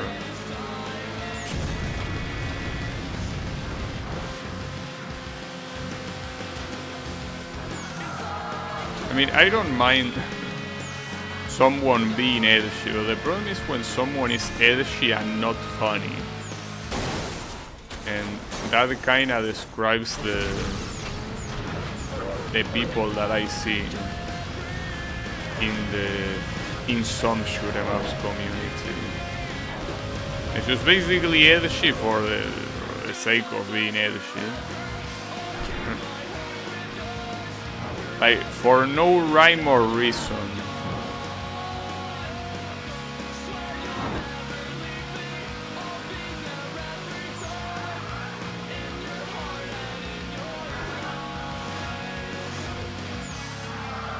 Well, not saying that there aren't probably people that are edgy in the Iguana community, but it's that the Iguana community seems to be more moderated in that regard.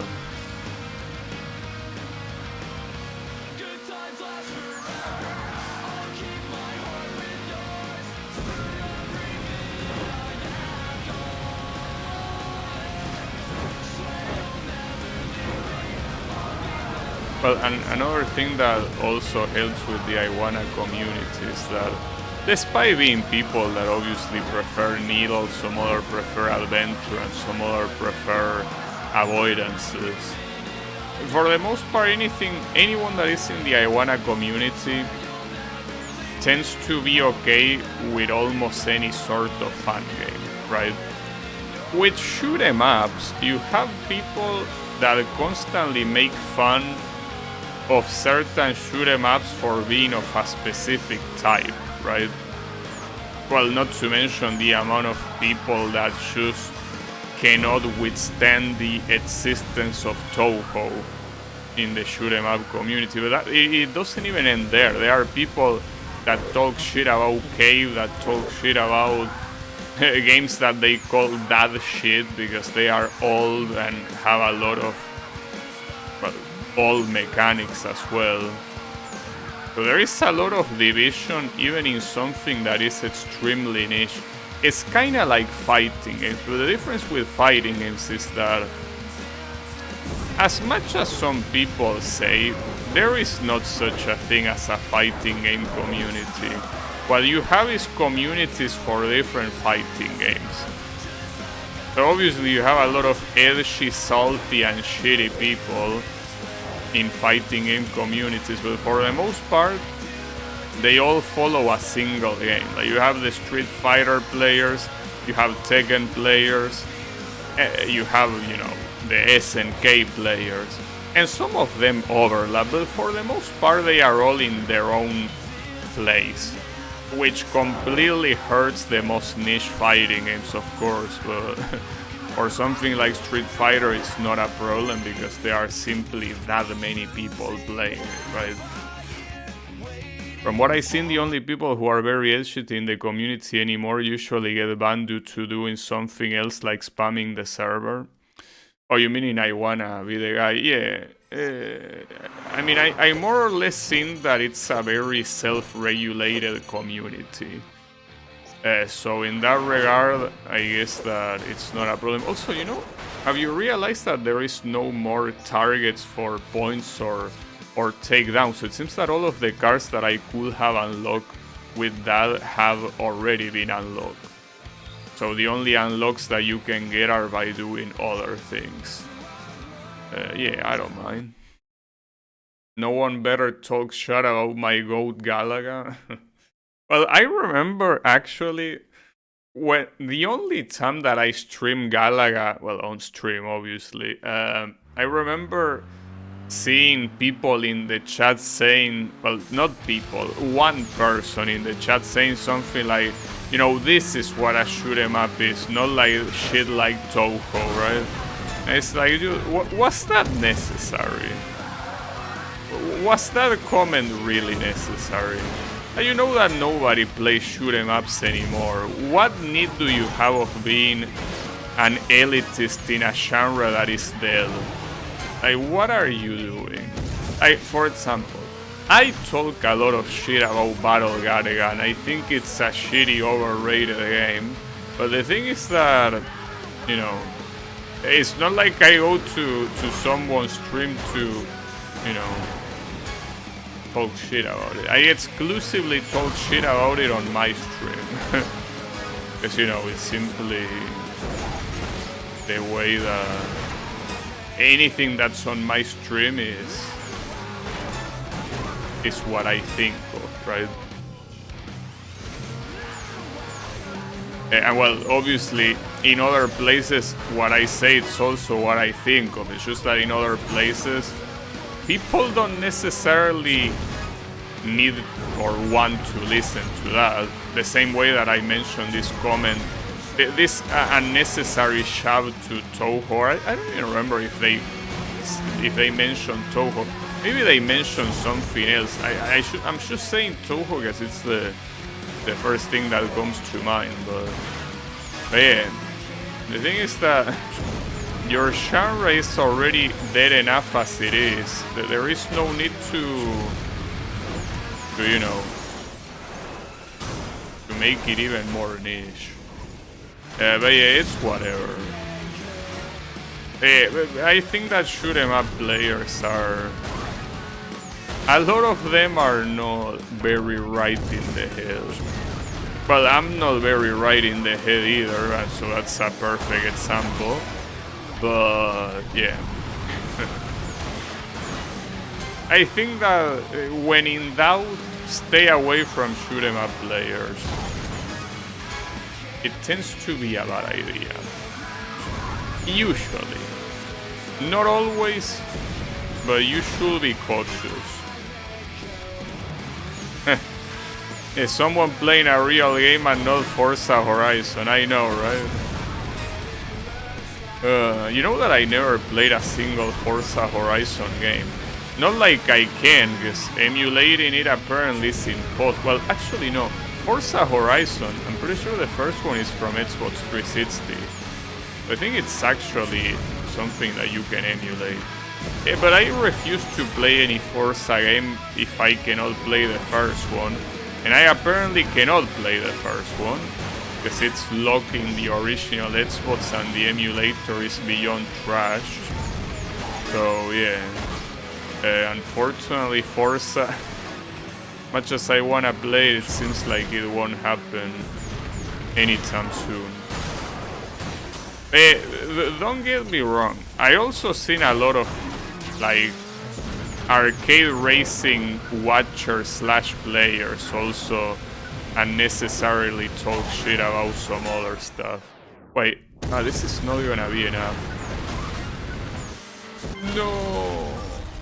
Damn it. One takedown away. Fuck. Rip Forza fans. It's fine. I mean, Forza fans, I think that for the most part, what they are doing is playing the games. Because, well, you know that's another pretty funny thing about the whole thing with shoot 'em up players, which is something pretty similar to fighting game players. A lot of them don't even play the games. They just talk about them because they want to feel special that they play a niche genre, but they are not even players, you know? That's the fucked up thing. And that's also where part of that edginess comes from.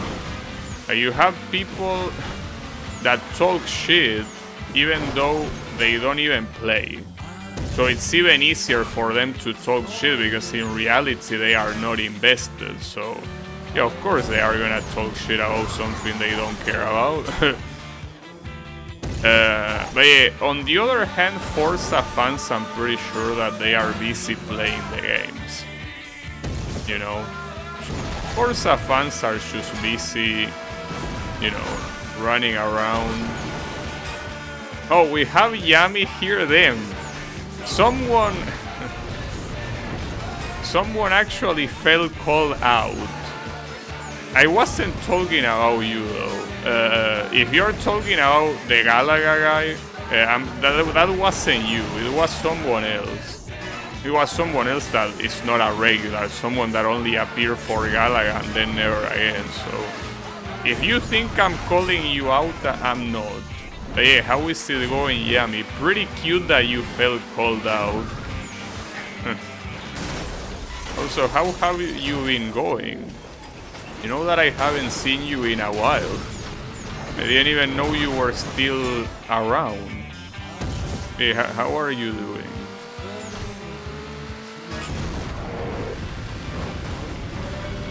All I know is that you've been playing Night Rain with Draenor.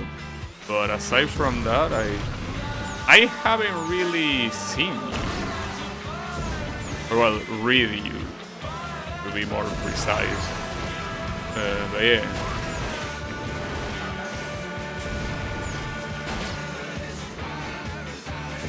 No, usually when I talk about people that talk a lot of shit in chat, I usually talk about people that only come here for a single game and that's it. They don't show up for anything other than one game, so they are not. Like, that's the reason why I don't mind talking or well calling them out, because I know they are not here. So it's like whatever. I mean, to the point that I don't even remember their usernames. I remember them existing, and that's the extent of it.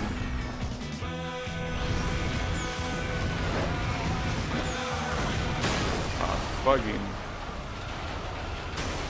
I was answering a question from a few days ago. Oh. Well, thanks for your input, Yami. And never change. Never change. That didn't even count as a takedown. And there's 10 seconds remaining. Okay, last attempt on this event. Why are you here twice? I don't know. The Yami works in mysterious ways. At this point, I kinda gave up on trying to understand him. Also, that attempt didn't count because I died at the beginning, so yeah, don't count that one. Yami does some weird shit. I mean, I'm assuming he both talked from his casual YouTube account and his not so casual YouTube account. The difference is that YouTube only shows the channel ID, so alright, that's it. This event can suck a cock. But yeah, ever since it shows the ID, the two usernames are very similar. Yeah, don't worry about it. He probably has his reasons, or not, I don't know. Oh, face off. So, maybe I'm gonna switch car. I feel like that one is giving me bad luck. Well, obviously not, but yeah, I want to switch up my luck a little bit. Might be needed. Okay.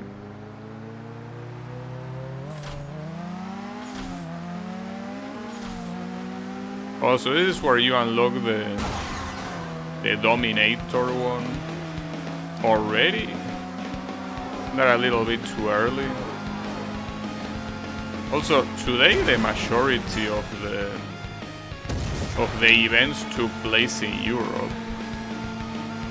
I guess once you start unlocking some of the main events, you kinda end up unlocking a lot of them when you get the gold medals, you know.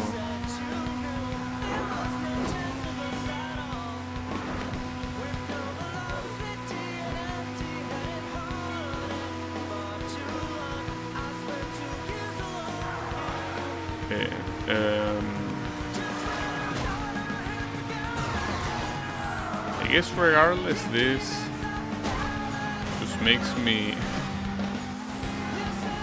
wonder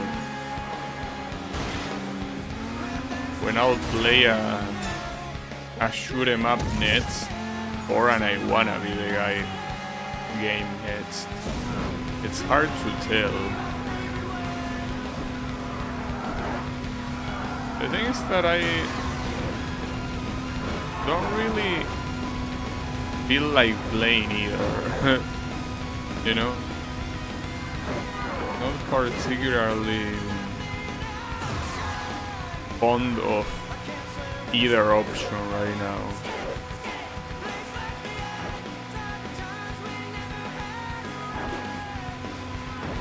It seems that this mostly might turn into a racing game stream, you know? It's possible. I mean, those are essentially the games that I play the most lately. If you take like the last 6 months or something, I'm pretty sure that my most played games on stream by genre were racing games. And I don't think I'm wrong with that. I think I'm very right with that. Well, in fact, it's been, I'm pretty sure, more than 10 months since I played and I wanna be the guy fun game.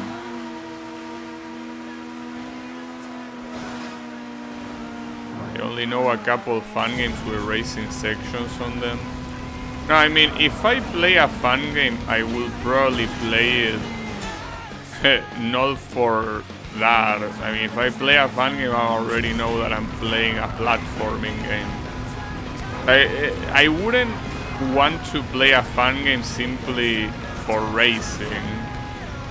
It would be nice if there was a I wanna be the guy fun game dedicated exclusively to racing, but in fact, that will be a nice thing that I could be the first one in making a fun game that it's exclusively a racing game, but no. I already say that I don't think that it's a good idea. Fuck. Dude, that's a problem. No, and there goes the guy. No. No, the finish line is close. No. Oh, he crashed. Yeah, he had to crash. Like, look at how far he is. Damn, well, I got lucky, nice. The Kirby and Racing streamer, the next step is obviously Kirby Air Ride. Kirby Air Ride. I already played that game, Clone God. Yeah, like Wasabi says. The GameCube one, not the new one for the Switch 2. But the GameCube one, I played it, and not only that, I unlock every achievement of the normal mode. So yeah, I played that one quite a bit. I'm assuming you're not doing that one solely because of the console. Yes, correct. Indeed. Yeah, I'm not purchasing a Switch 2, that's for sure. Like, I cannot think of a worse idea in terms of consoles right now than a Switch 2. Yeah, the new one is Switch 2 exclusive, which is the reason why Wasabi says that most likely not doing it yet, because I will need a Switch 2. Oh, I forgot that I unlocked the Dominator. I could have used the Dominator here. I can use it on the next one. That's whatever. The thing is that I don't think there really is any console I would want to purchase. Because if we're talking about old consoles, yeah, it would be nice to buy an Xbox to play Xbox games, but I wouldn't be able to easily stream it. So that's a bad idea. And if we're talking about new consoles, I have no reason to buy a PS5. I have no reason to buy an Xbox Series, and I have no reason to buy a Switch 2. So at that point, I don't think that buying a console is on my mind. There is simply not a reason. If anything, the closest thing that I could consider that is similar to a console in price is a VR headset, and I also doubt that. Consoles right now suck. I mean, it's just that there is no reason to not just have a PC. Yes, they cost slightly more, and yes, you will need to either know someone that can, you know, build the parts together, or buy it pre-made, or do it yourself, which is not something that a lot of people are willing to do, myself included, by the way. So, like, there are disadvantages for a PC, but if you are the kind of person that plays a lot of games, you gotta get a PC. You know, like, if you're one of those people that plays games very casually, like maybe an hour every 4 days, you know, someone that is very busy, well, yeah, a console is exactly what you need, but it's not my case. I play a lot of video games, a lot of them, and more importantly, I play them on stream, so there are multiple reasons for me to have a console. Oh, this is 7-speed, damn. It seems that the Dominator is the best car in every category. I guess that's the point. Yeah, I personally think that, you know,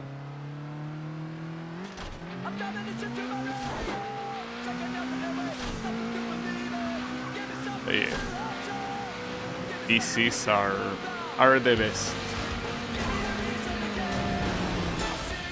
Well, a funny thing is that, for example, you cannot be an I wanna be the guy player if you don't have a PC. You cannot play that stuff on a console. Well, yeah, maybe there is a way to hack a console and make it run PC games, but at that point, just get a PC. At that point, might as well get a PC. Because, I mean, if you go as far as to do that, unless you do it out of hobby, like, it will take less effort and money to just buy a PC. Because it can be as cheap as it wants to. Okay, that has to be a reset. I don't even remember what was the objective. 15? Was it? Oh, 14. Okay, maybe that. Whatever. Some fan games got ported to mobile, so no. Well, yeah, but I'm pretty sure those. I mean, if you play fan games, they are definitely not all on mobile, and not to mention that, yeah, good luck playing a fan game that might require precision on a cell phone. Doesn't seem like a very good idea. But yeah. Wait, I forgot. Hold up. This is an event where the whole point is takedowns. Is there a car of this category with better weight? Because if there is, I should be using that instead of this shit. You know, I think that all of them have 1 point of weight, don't they? Could be wrong. Don't remember. I guess these cars are just weak. But for the most part, the majority of the cars don't really have that many.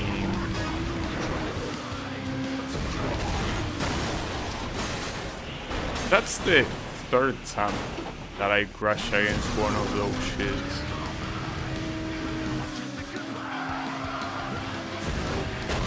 I was about to say, I don't think that there are many cars that have more than 3 points of weight yet, which makes me wonder what car even has a lot of weight. Well, aside from bonus cards like the Firefighter, which I'm assuming will have a shit ton of weight, probably.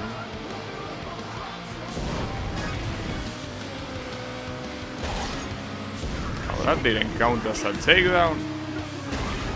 That's almost standing still and no, wasn't one. That apparently was a crash. The moral of the story is get a PC. That's what you wanna do. Get a PC, bro.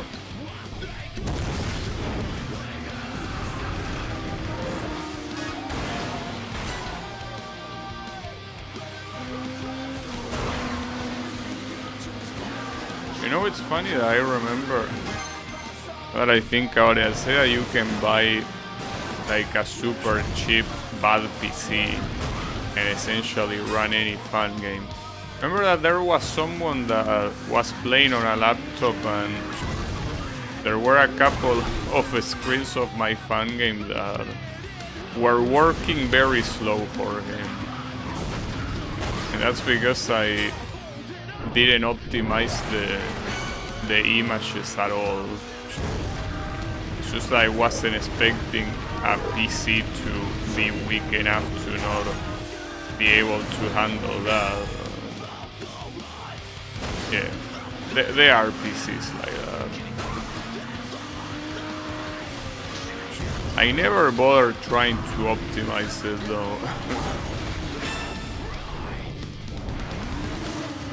I don't see any reason to. So then these are so many takedowns. I wish I had done this many takedowns in the other road rage that require 24. In fact, I might get 24 here. I mean, I'm already in need of only one more. Yeah, there you have it. If this was the other road rage, I would have gotten it. That's a shame. Oh, that was... Oh, my bad. Whoops. Well, I mean, it was already the end anyway, so not like I particularly mind. Yeah. What do we have here?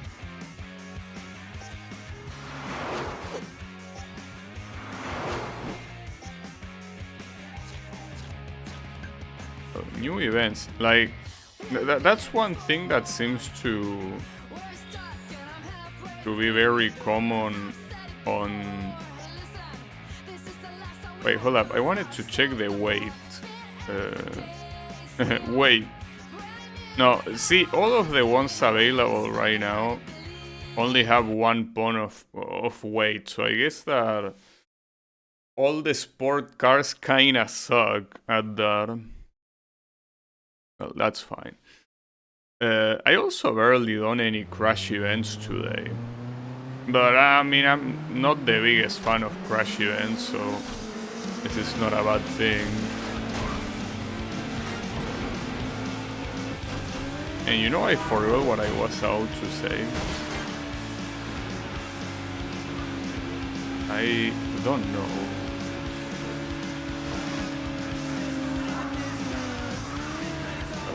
Shouldn't be important.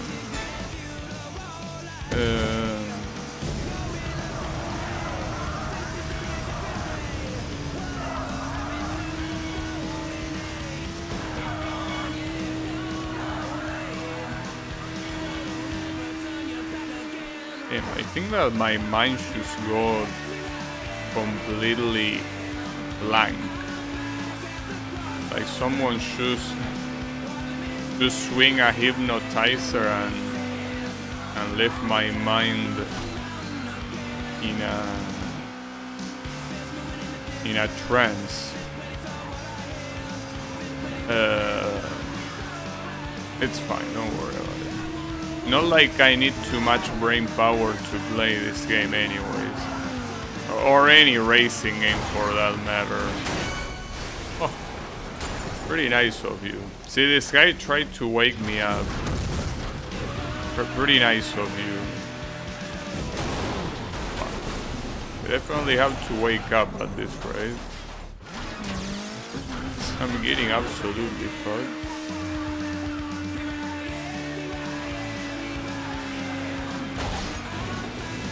Got him.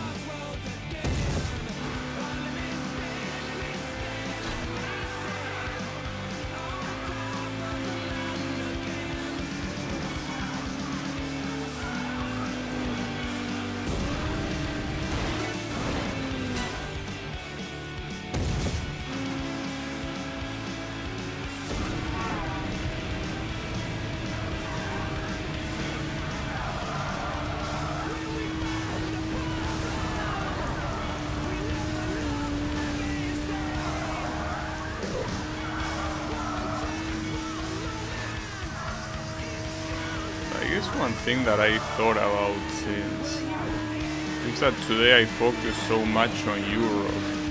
Tomorrow I could focus more on the Far East.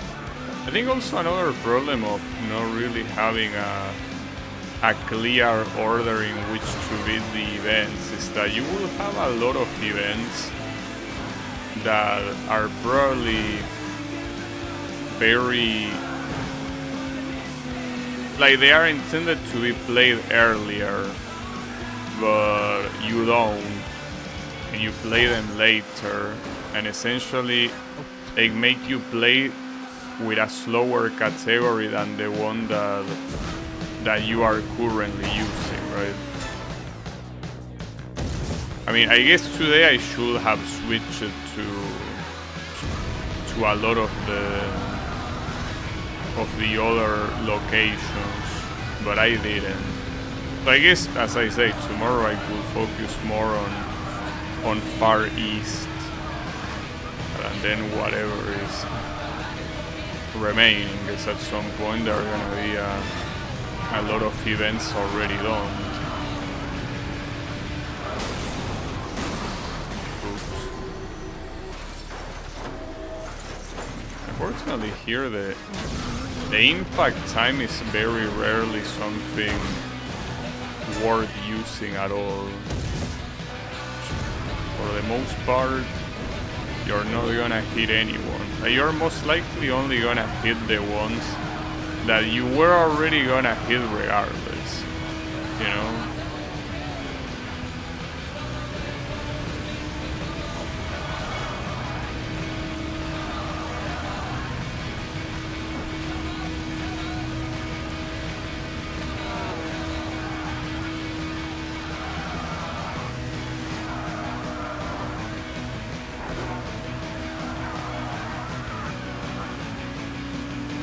No. Ooh, that was close.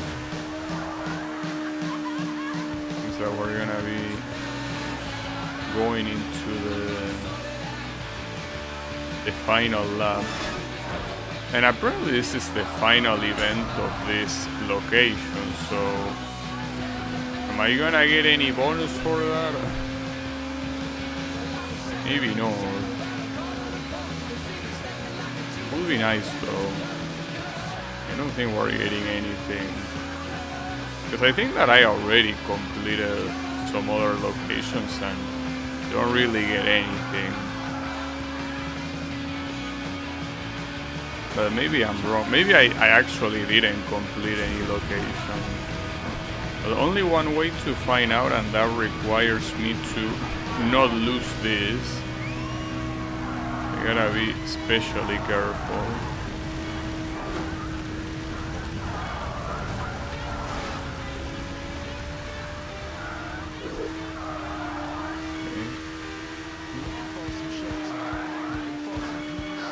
Nice. Well, we officially completed whatever this area is called. I don't know what it's called. You just unlocked 2 events. Just been busy, move, got married. Him. Wait, I can't tell.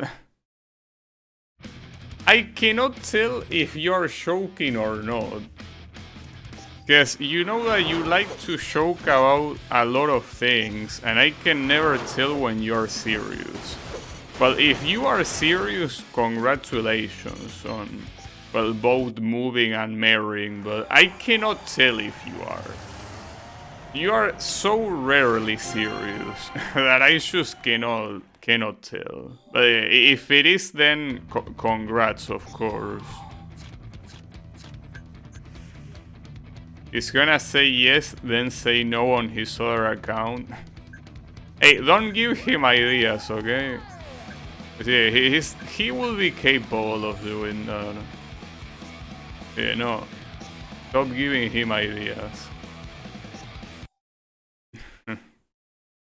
But it's fine. I mean, it's believable at least. All of those things, I mean, the thing that he moved is believable because he did mention him wanting to move for a long time. Well, being busy is believable for everyone. So the part of being married is, I don't know. That one, since he never really mentioned anything about that angle, I wouldn't know. But yeah. Yeah, she's. So this particular car reminds me a lot of the Ridge Racer default car.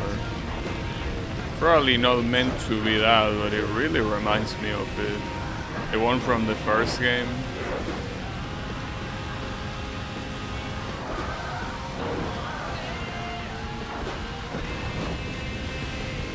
You know, I know what he's actually gonna do. He's actually gonna answer that question on the next stream. That's what he will do. That is if we get lucky, of course. If we don't get lucky, maybe not.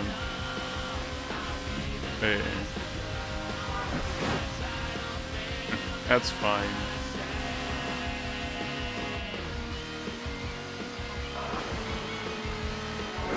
Oof, close.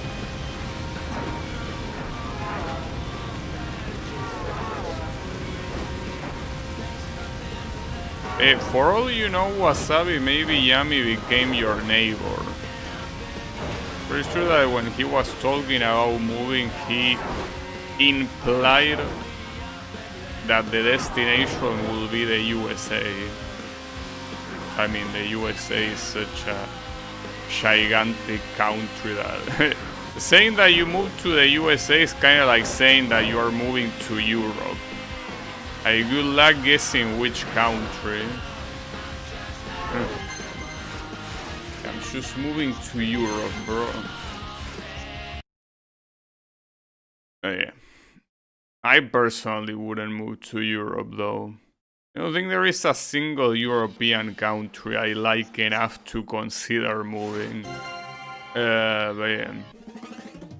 But it's also a completely different mindset as well. The European mindset is very different from the South American mindset. Even though a lot of us are descendants, one thing is being a descendant, another thing is behaving like one. Wait, what? Wait, why did you tell me that I unlocked, speaking of Europe, an event on Europe? I'm already here, I would have noticed. I guess it's because it was a special event. Yeah, maybe it was that. Okay, yeah, it's because of that. It's a special event. Oval Racer Special. The one is supposed to be like the one in the previous game, also called Oval Racer. That was meant to be a NASCAR car. So, nice. I mean, I like NASCAR. Though, at 2 minutes burning lap, really. See, that's something I don't like. That's something that I think I don't like very much. You can try it a couple times though. And when I say a couple times, I mean literally a couple. I'm gonna try 2 times. The 2 time. You know, only 2 times. Huh. Apparently that group of this song is called I Wanna Be Sedated. Someone should make that a fun game. I wanna be sedated. Okay, that's it. I wanna get out of this event more like. Alright. Yeah, these special events can especially suck my balls. They are not of my liking. But we can go to this Grand Prix, for example. Sports Grand Prix. And apparently, wait, does it say that it unlocks another category? Bronze unlocks Super Series N3. Okay, yeah. It unlocks the Super Series. Let me pick the... Oh, well, I could pick this one. It's just that... Oh, it actually has as many points as the Dominator. I guess, yeah, we could pick it. What colors it has, but I like the red one simply because of how much it reminds me to the original Ridge Racer car, you know. Anything that reminds me to Ridge Racer is something that I'll pick, you know. But yeah, let me do that real quick. It's just a Grand Prix like any other, but specifically the one that unlocks the Super Series. Amazing start, actually. Beautiful. Hey, don't worry. Okay, maybe I should worry there. So if you put restart, I wonder how it works. Yes, logically you would think that restarting a Grand Prix restarts it from the beginning, but maybe they receive a lot of complaints from the previous game and they made it so you restart a single race instead. Something that is obviously impossible to know right now, considering that this is the first race, so it doesn't make any difference. But yeah, I don't know if in the next race, damn, that was very close.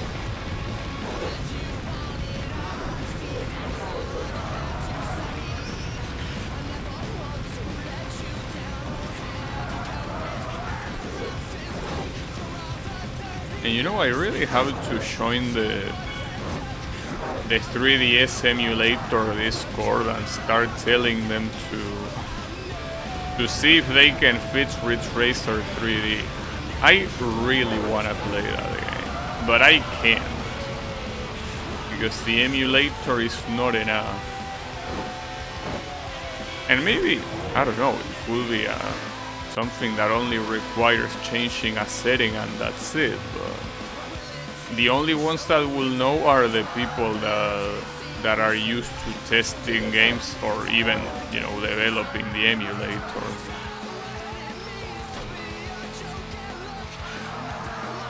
Hey, I don't know, I don't like the idea of joining Discord too. I just don't like it. Like, every time I join a new Discord for whatever reason, like usually because I need something specific, like I look at it and I remember why I don't like joining Discord.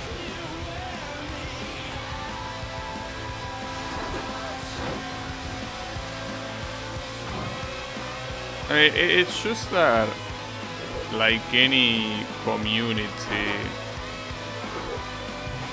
it's hard to get into one as a newbie.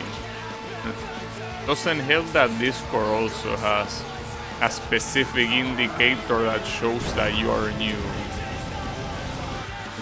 Kind of like a loser tag, right?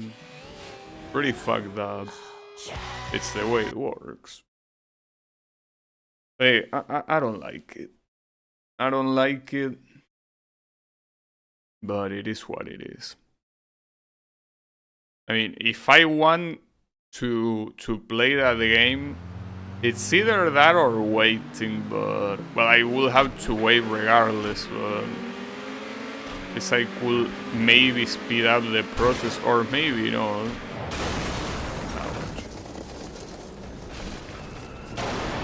Wow, yeah, that was pretty necessary, Mr. Traffic Car. Like he did that to take it out on me. Basically, he got an F in school. Well, actually, no, that couldn't be the case.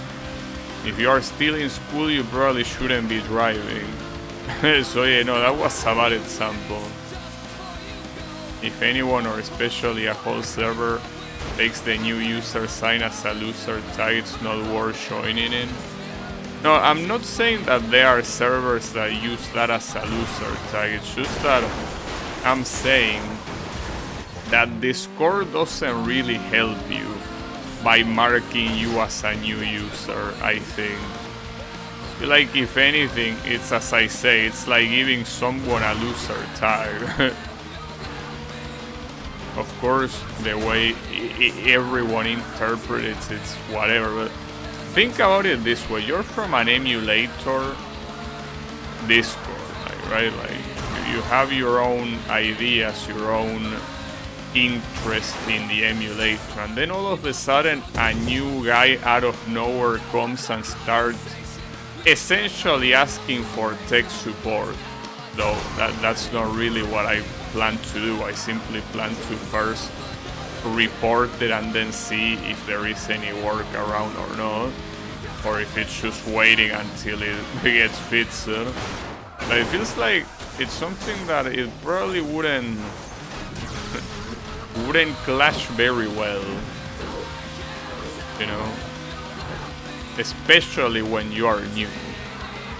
But it's not like I really care about any other 3DS game right now. I think they don't just have a tech support channel. Yeah, I should, well, expect even less answer from something like that. You know, obviously, yes, you gotta try, because what else can you do? You know that channels like that, to me, always feel like containment channels. Like, all the people that you don't want to read about, post there. You know? I mean, obviously, there are helpful people that a lot of times, if the answer is easy, they tend to simply answer. But in my experience, if a problem is complex, and this is not just in Discord, but in multiple places, they just ignore it. And it makes sense because they ignore it because most of them probably cannot do anything about it, right? Like, they cannot tell you what's wrong with it, or even tell you if they could fix it, because they most likely don't know. And I respect the fact that people rather not say anything rather than say something wrong. That's good, but yeah, I just feel like it will be a waste of time. On top of having real about other people that I don't care about. Hey, I am aware that all these things are skill issues. Like, this is a personal problem and not a Discord problem, right? Like, this is something that is an issue because I make it an issue. But yeah, it is what it is. I don't think I have the mindset for Discords. I do not.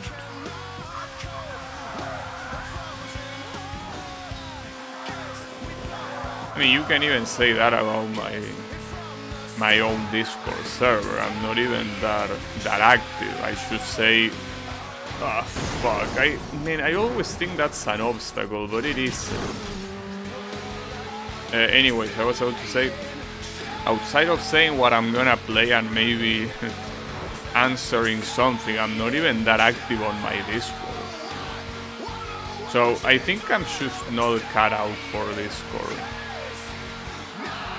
at all. Maybe it's a generational thing. I don't think it's a generational thing. Damn, 13 seconds ahead, what the hell? Really? Not even driving well. What the hell? You know, as I was about to say, I don't think it's a generational thing. It's just simply that I'm not good with people. That's it.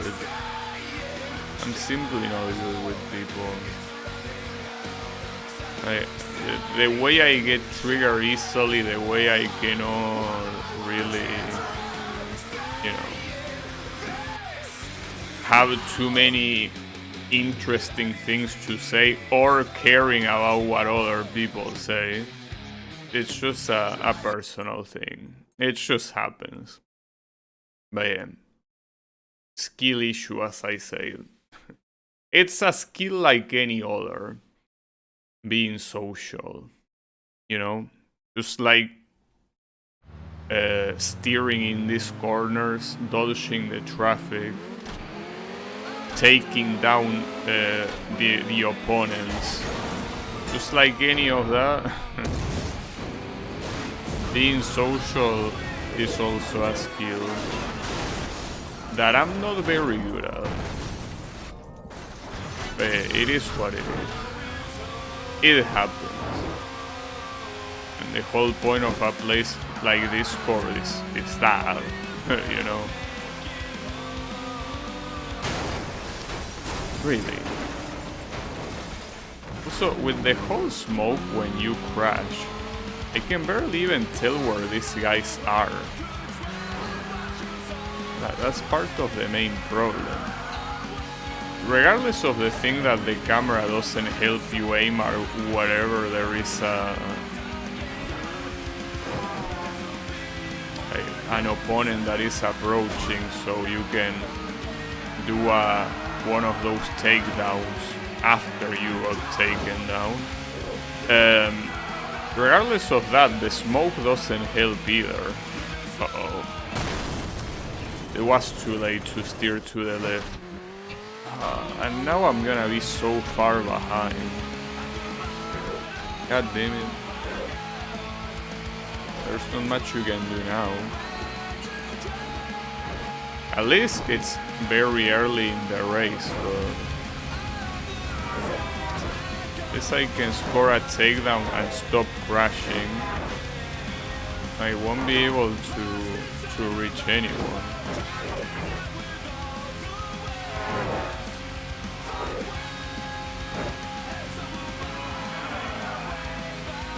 Here are the guys. I don't know why some of them are red and some other are... Maybe that's the guy... No, but I don't think this is like in Burnout Revenge where whoever did a takedown on you is marking red so you can take revenge. I think that... I don't know, it seems random, whoever is marking red. Well, you got someone there, nice. Hey, I'm still getting absolutely fucked here. I don't know why, I don't think this track is that hard at all. For some reason I'm not able to do very well.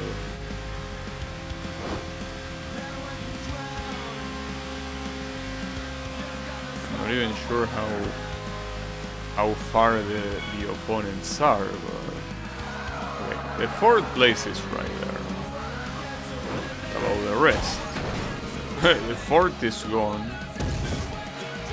That's good for the boost, but got a third place in there.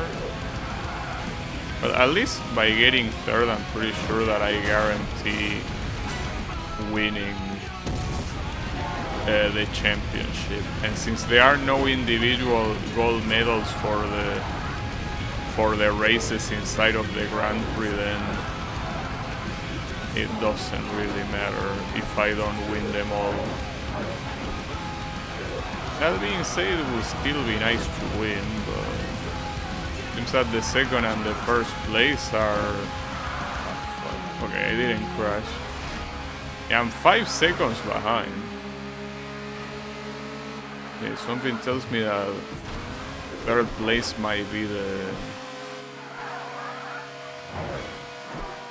first. Well, the best position I can get for now. It's not a bad position, especially considering my point advantage, but yeah, I keep getting further and further from the leader. Come on.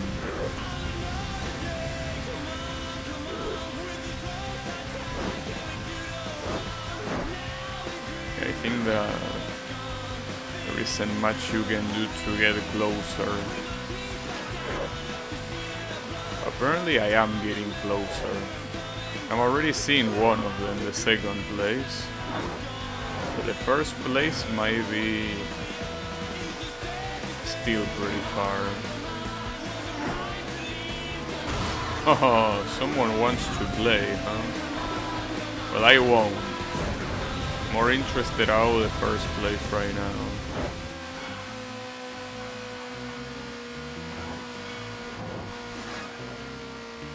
"12 seconds? What?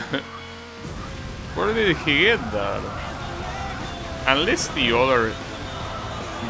amount of seconds that they say that someone is ahead is specifically talking about the guy that is right ahead of you. So not talking about the team. 15 seconds and then a crash. It's pretty cool. Wow, and I'm back at 5th. Fuck, this is bad. How am I back at 5th? That's bullshit. At least they are all here, but...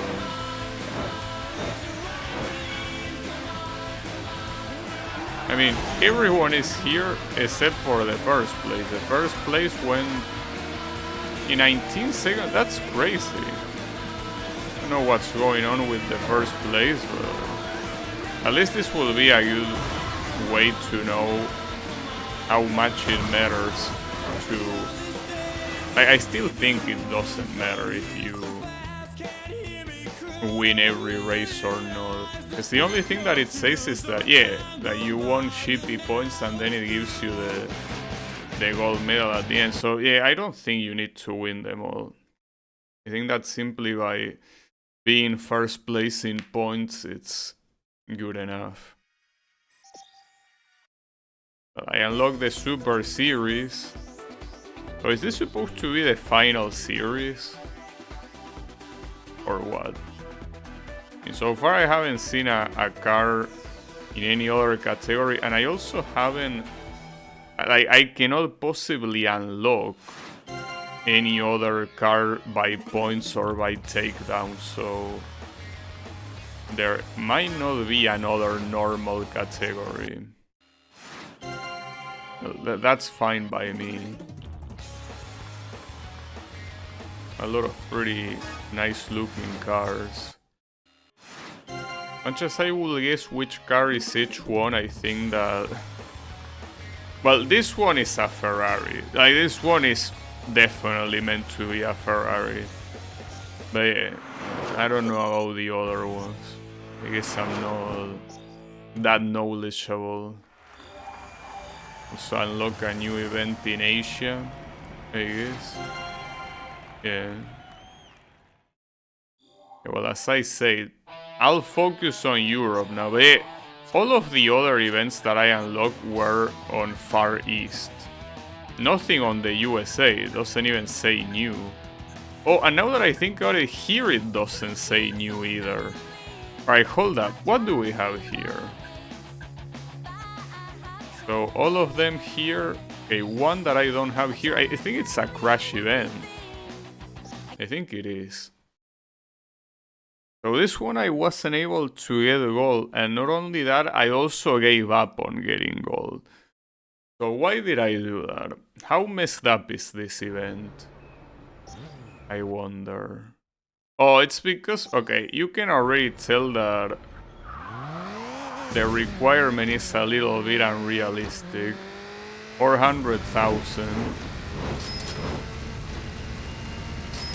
Oh, I remember what was the problem with this. The problem was that the multiplier is in such a shitty position that... oh yeah, not only that, if you wanted to push a car into it, you kinda cannot do that because the cars that you have are trucks. So, yeah. You should... Yeah, exactly, that's the problem. You bounce off the truck. And then you are not even close. So even if you use this crash breaker, you're not gonna make it to the multiplier. That's the issue. So the multiplier stays there. Nobody picks it up. I don't know. Yeah, I mean, that's why I... why I didn't try harder further, but...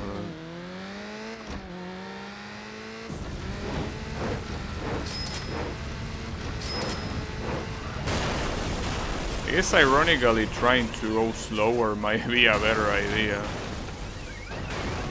When I get the explosion I might be able to jump into it.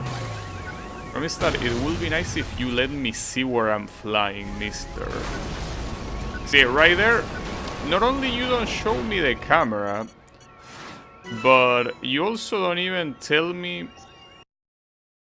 Like, you don't even point at me after the crash, after the explosion is done. It's like, what are you even doing? God damn it.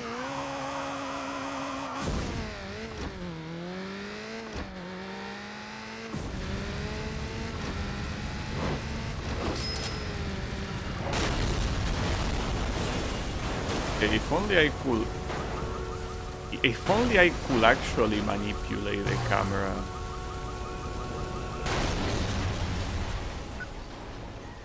See, if I could, it would be very easy to reach wherever the multiplier is, but I cannot without it. And if I go for the multiplier first and then try to crash, it's not gonna work. I already tried. I could try again though. Though if I do that, I cannot pick the booster. If I pick the booster, I won't be able to break. I tried there, but it didn't really work. Just let me reach the multiplier, but I can't.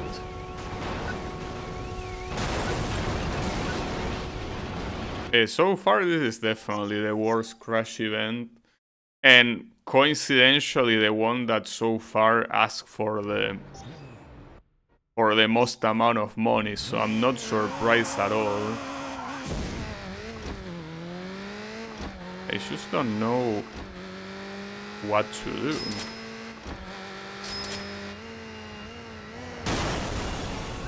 Because it seems that even crashing here... Well, I got the 2 multiplier, I guess.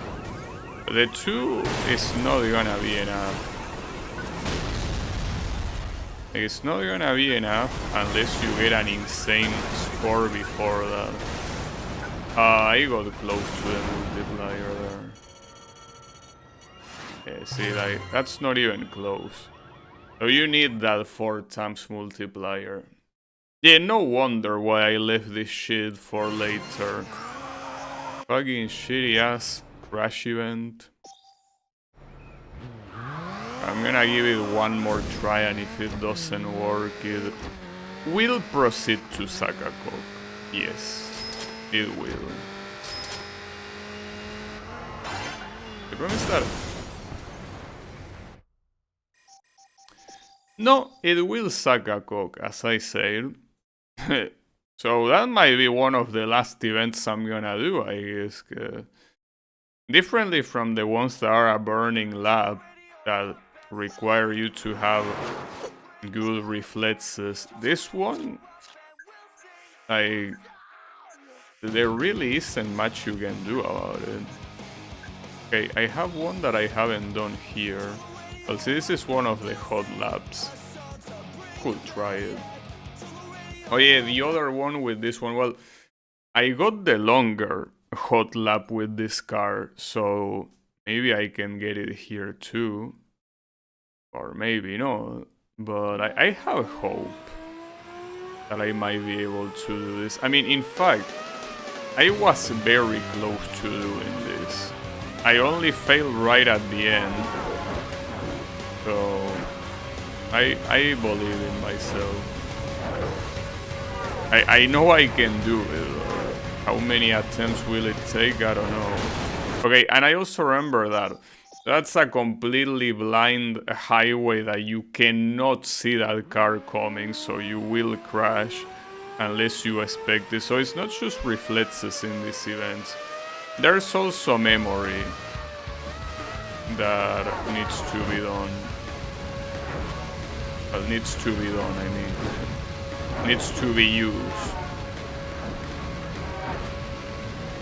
So here, yeah, I guess reducing speed is the best thing you can do. I just leave the boost, try to go slowly and then continue. I mean, after all, the acceleration in a car like this is meant to be very good. So it's not like reducing speed is gonna obliterate the opportunity of getting a gold medal. No, you should be fine.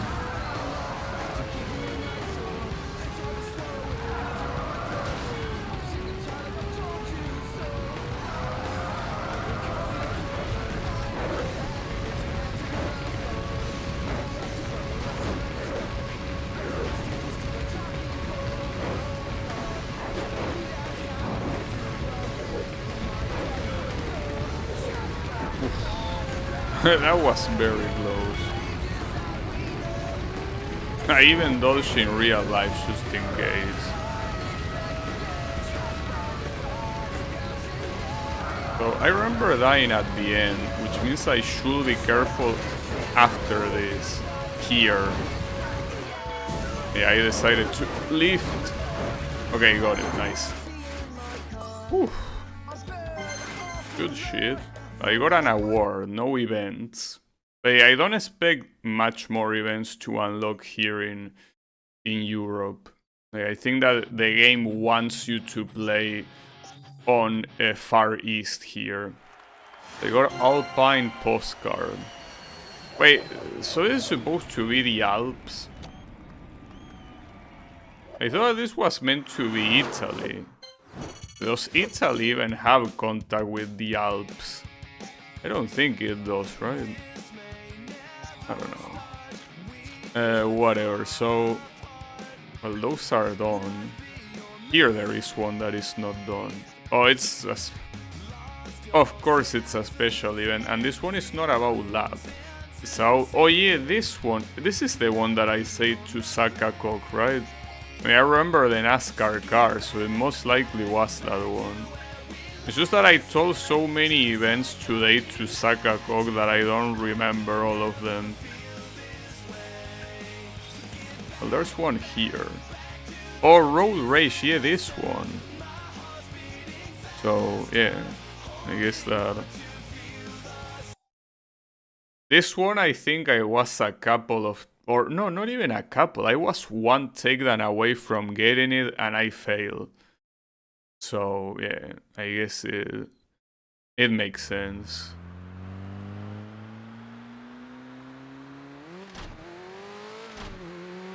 Where are the cars? Hello? In order to do takedowns, there have to be cars to take down. Okay, there they are.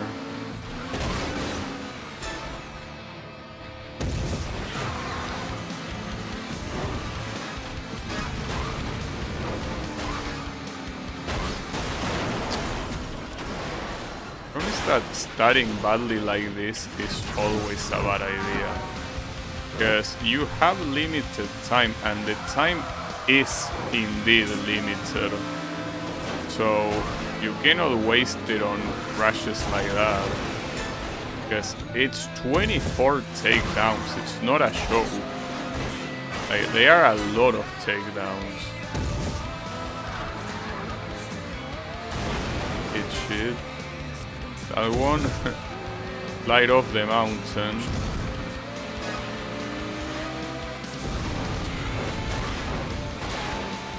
Okay. I haven't really been paying that much attention to this game's music. But this song that is currently playing, I like it. It's nothing special, but I think that of all the ones that I heard, this one is the one I like the most. That was a double takedown, yeah. Well, double takedowns are a little bit misleading. You think that it's basically taking down two cars with the same hit, but no, in reality it's basically taking down two cars during the slowdown, or during the cutscene, I mean. They could be taken down in any way that has nothing to do with each other, right? Now, the problem is that here I'm already not doing well when it comes to the amount of time required. Because I'm halfway through, but I'm less than I'm halfway through the amount, but I'm less than half of. I'm saying that I don't have enough time. That's easier to say. Sorry. Sometimes words are hard. I think you understood me. Hopefully. Sorry. Sometimes, especially with this amount of action going on at the same time, it's hard to come up with the right words, right? What is that? I need 6 takedowns. I don't think that's realistic to do in this amount of time now, especially if I crash. That's the reason why I told this event to suck a cock, because you are seeing how hard it is. I mean, 24 is a very big amount regardless, but what's even more fucked up is that they make you already waste 10 seconds where there are no cars for some reason. I don't know why they just couldn't spawn them there. Not like it would be hard to do. That was close. That wasn't a takedown, really.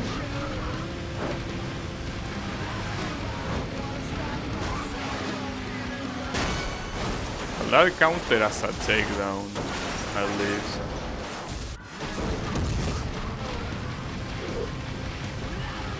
You're dead.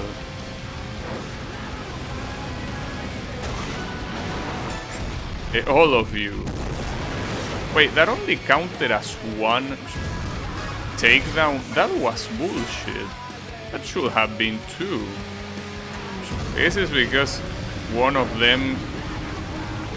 I don't know what explanation there is, but I think it's bullshit regardless. Should have been 2.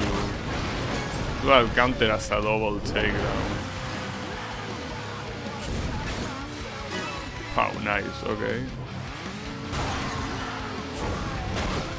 Asshole. That's what you get. That's instant karma for you.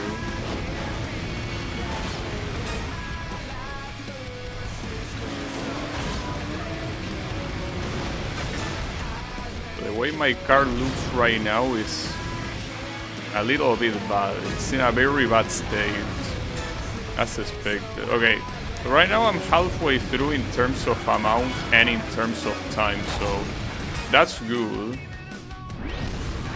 We will see how much we can keep it.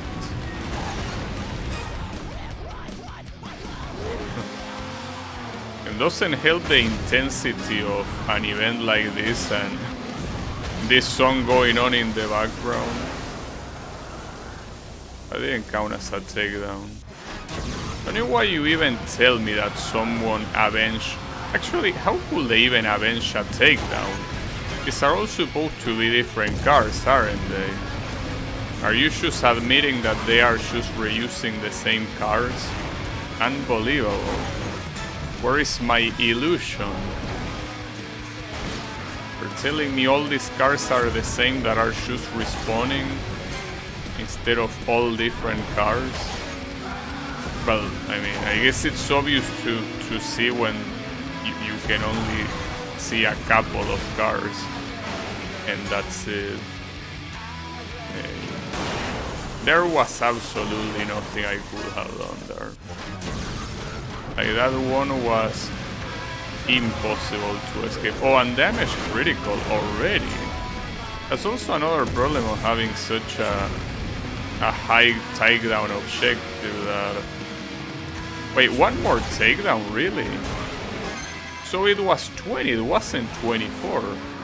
I guess I confused 24 with being my PB in an unrelated event. And not that you actually need 24. Okay, my bad. I might need 24 on the other one though, because the next event in this same place is another road race, so I'm assuming that it has to be more than 20. Doesn't necessarily have to be 24, but if it's 20 again, it will be weird considering that it's the exact same location, right? Yeah, we will see. I can play it right now, so... In fact, it might be a good idea to be the last event that I play for today. And then closing it out, yeah. Yeah, I think I'm gonna make this the last one. Because if I make any of the other two the last one, I know I'm gonna get salty trying to get them and failing too. Like either the burning lap or the crash that I didn't get the gold medal on. If I try hard any of them, trying for them to be the last one on the stream... Wait, what the hell? 14? What? Why will you make this easier than the previous event? It's not even a different category of cars. Hell, it's not even a different track. So how could you make this one easier? I mean, I'm glad, I guess, but... I failed to see the reason for this event existing after the previous one. It just seems overall a little bit weird. But I'll take it, if you don't mind.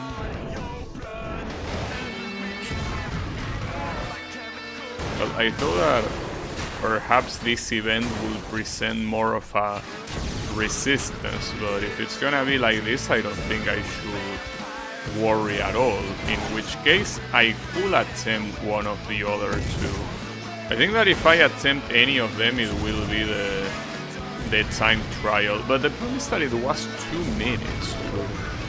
A 2-minute burning lap is a bad idea no matter how you look at it. That will be a terrible idea.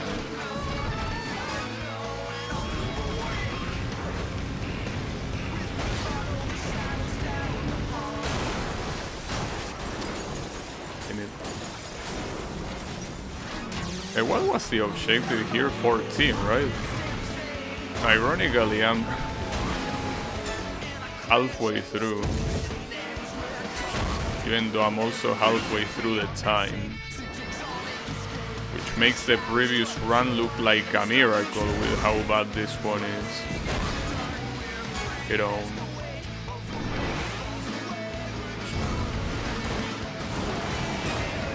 That was double, right? Yeah, double takedown. And only one more should be enough. Yeah, one more takedown to all.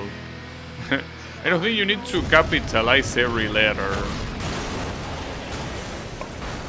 I think neither of those two counted as a takedown.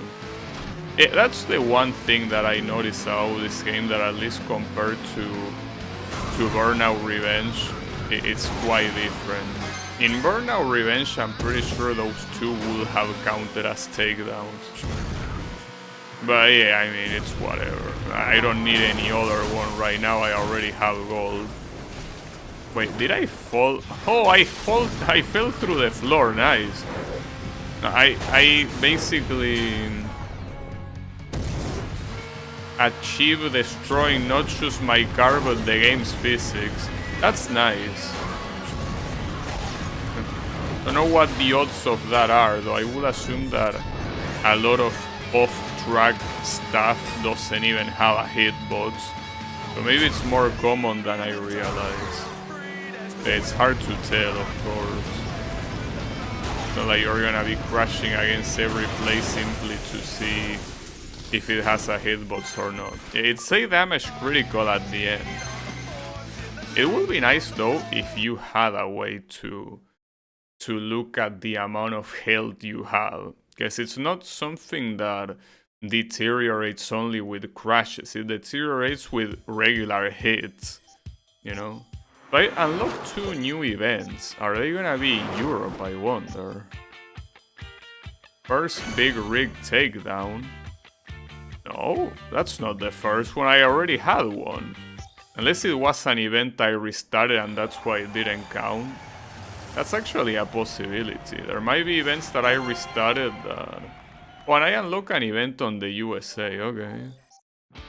I also unlocked one in Europe, apparently. This one. It's a face-off. Okay. So, well, yeah, this special event is the one that I refuse to do. Okay, we can do this face-off, and then we can end after this. So don't worry. Because this one shouldn't be hard. Differently from the other one, this one should be easy. So let's just do this one. And then tomorrow we fully focus on Far East. Well, as long as it lets me, of course. I hope it lets me do quite a lot. Tomorrow will be Far East focus exclusively.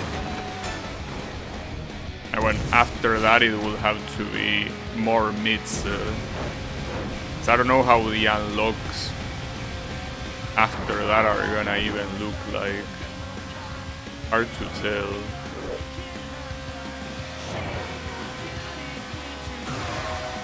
At least the good thing is that all of the formula...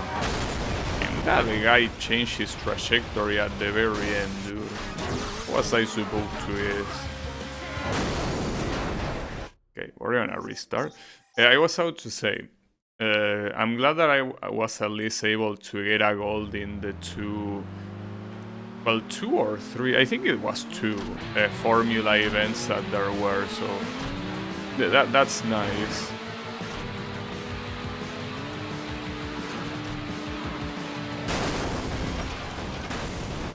Dude, that you don't have any excuse for that one. That truck did not move. That truck was there. Very easy to see, of course. It's a gigantic truck. And you still fucked it up like that. So, how about you get it together? You might not have it together right now. Hey, wake up! Wow, get on. And I didn't even do anything. You were the one trying to take me down and ended up getting taken down instead. The instant karma is how we call that.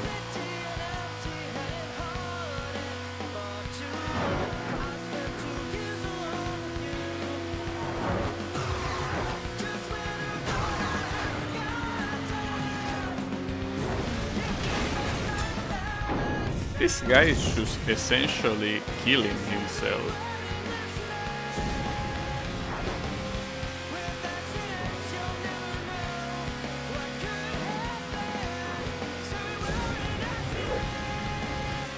Hey, he's trying to crash me and shit like that. Mere moments afterwards, he just dies. Hey, come on, dude. You can do better than that. Or can you? Maybe you cannot. Maybe that's the issue. Maybe you suck. Well, yeah, you clearly do. He crashed against that bus. Yeah. Come on, dude. I thought that I was the one that sucked by restarting twice. You're definitely beating me in that department. Keep in mind that these face-offs are hardly something easy for the sim. Okay, never mind. But no, you never know when this guy is gonna be right behind you. That also unlock a new event. I think that even if it unlock a new event, it might be better to...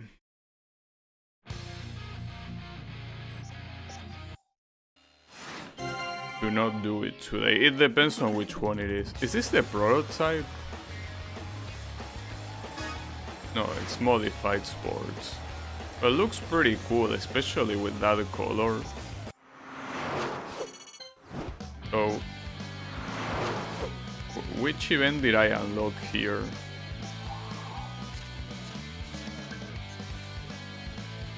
Another face-off. Okay, I'm gonna do this one, sure. If you want me to do it that badly, I will. Also, where is the one that I unlocked? Was it this one? No. Which one was it? Was it? No, wasn't it modified? Yeah, it was this one, I think. Yeah, it was this one.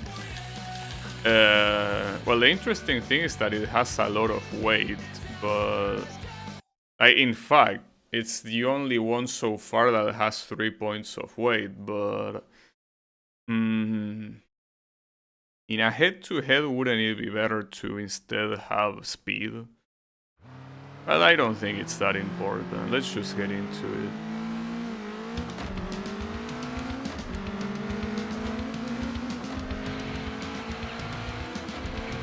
I don't think there's gonna be another face-off after this, I mean... Nice. It doesn't seem like there are that many cards remaining in this category, you know?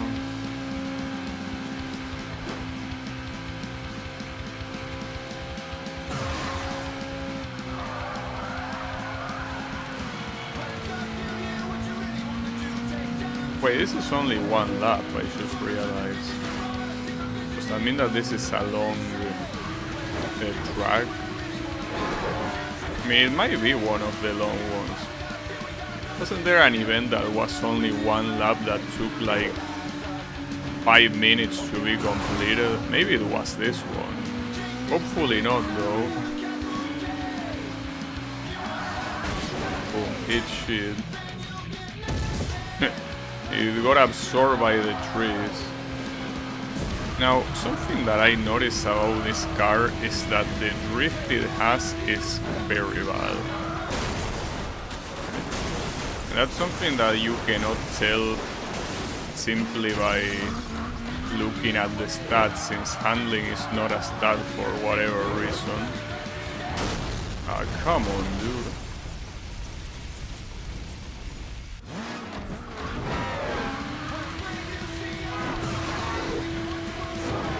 Might be hard to reach him again at this rate.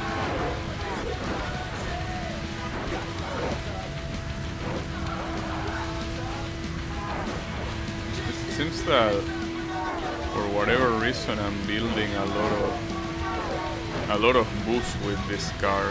Kinda feels like I was in a burning lap where you constantly have your boost buff. The issue is that even with that, okay, that's not gonna be enough. I'm gonna restart, I guess, then, but if this is a long race, you definitely don't want to restart in the middle of it. God damn it. I think that this car is a lot worse than it appears. I mean, aside from obviously not being close to being the fastest one in the category, not being close, I guess it is close, but the handling is quite bad. The handling really leaves a lot to be desired, and I feel like the weight advantage, I mean, it's useful for whenever the opponent tries to take you down, but I don't think it's that big of a deal. You probably want to go faster instead. What a moron.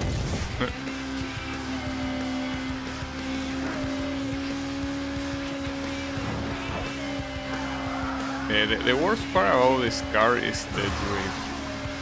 The drift is really not good. You can see that it kind of does the drift in sections, right? Like it ends the drift and then it starts it again.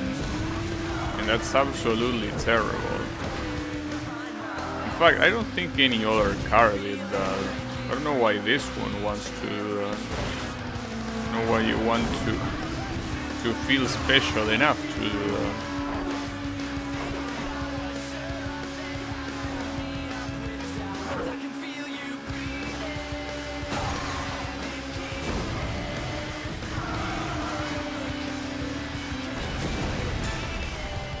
I have no clue how that was a takedown, but I'll take it. Apparently it was a wall takedown, but the wall wasn't that close. Maybe it was more like the little... that... man, come on. Well, I lost. There is no way I can reach him now.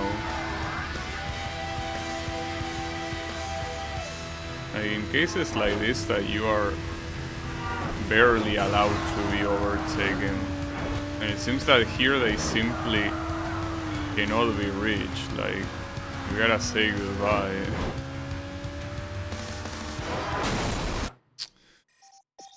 Okay, maybe it was a mistake to start this phase over. No, you know what the real mistake is? Staying with this shitty ass car, that's the mistake.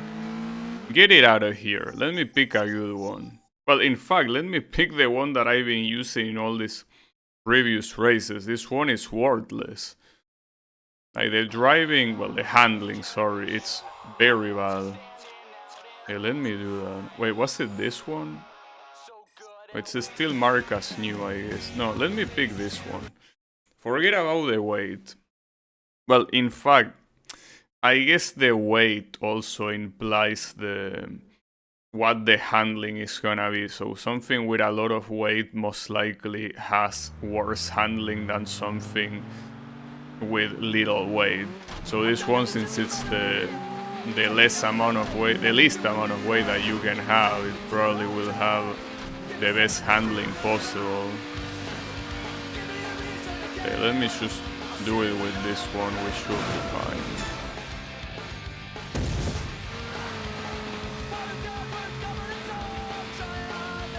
There were a lot of cases where, well, in fact, the first time that I crashed against the wall in that previous attempt, well, the first and only, because I think the second crash was against a car. That crash was because I was trying to steer left and I couldn't do enough.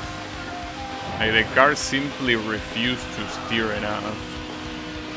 So I shouldn't have that problem with this one. I, of course, can still crash against a car, obviously, but it shouldn't be against the wall, shouldn't. But you can also see that the drift here is actually a good drift instead of the trash that the other one was. With this car it should be more than enough. I don't know if my throat is gonna be enough though. It's not looking like it.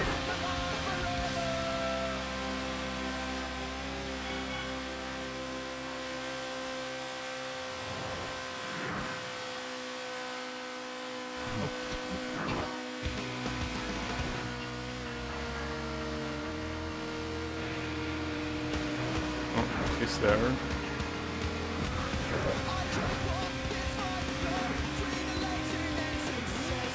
And he crashed.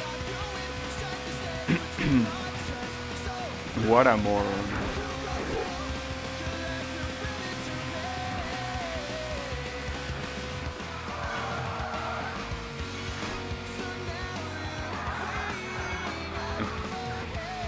This long drift corner seems so iconic. I think that a lot of times I just fail to drift all the way.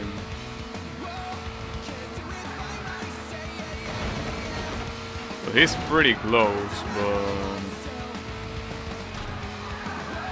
I hope it's gonna be fine.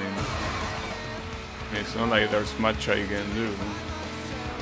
Just mind your own business and keep going. The only thing I can do. Okay, there is the finish line. Nice. So yeah, it was basically just damn sit, fit. It was just a matter of not picking a shitty ass car. As easy as that. So now you know.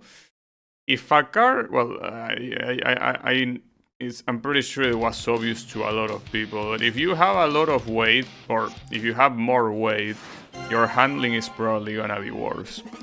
So in events like this, where handling is definitely more important than weight, just pick, you know, low weight. And if the fact that I got the prototype means that I beat all of the sports events, right? That's pretty cool. But yeah, I guess that's the perfect place to stop for now. And tomorrow we're gonna be, well, visiting the Far East. Apparently today I was able to get less than 30 gold medals. And I thought that I got a lot, but apparently I didn't, all things considered, you know. But yeah, Far East is gonna be the focus tomorrow, so that will be it for me for today. I will manually save just in case, but I'm pretty sure that it shouldn't be necessary with the autosave, but I will. I want to. But yeah, let me. There we go. Okay. So thanks everyone a lot for watching, and I'll be seeing you on the next stream with more Burnout 3. So have a good one, and take care.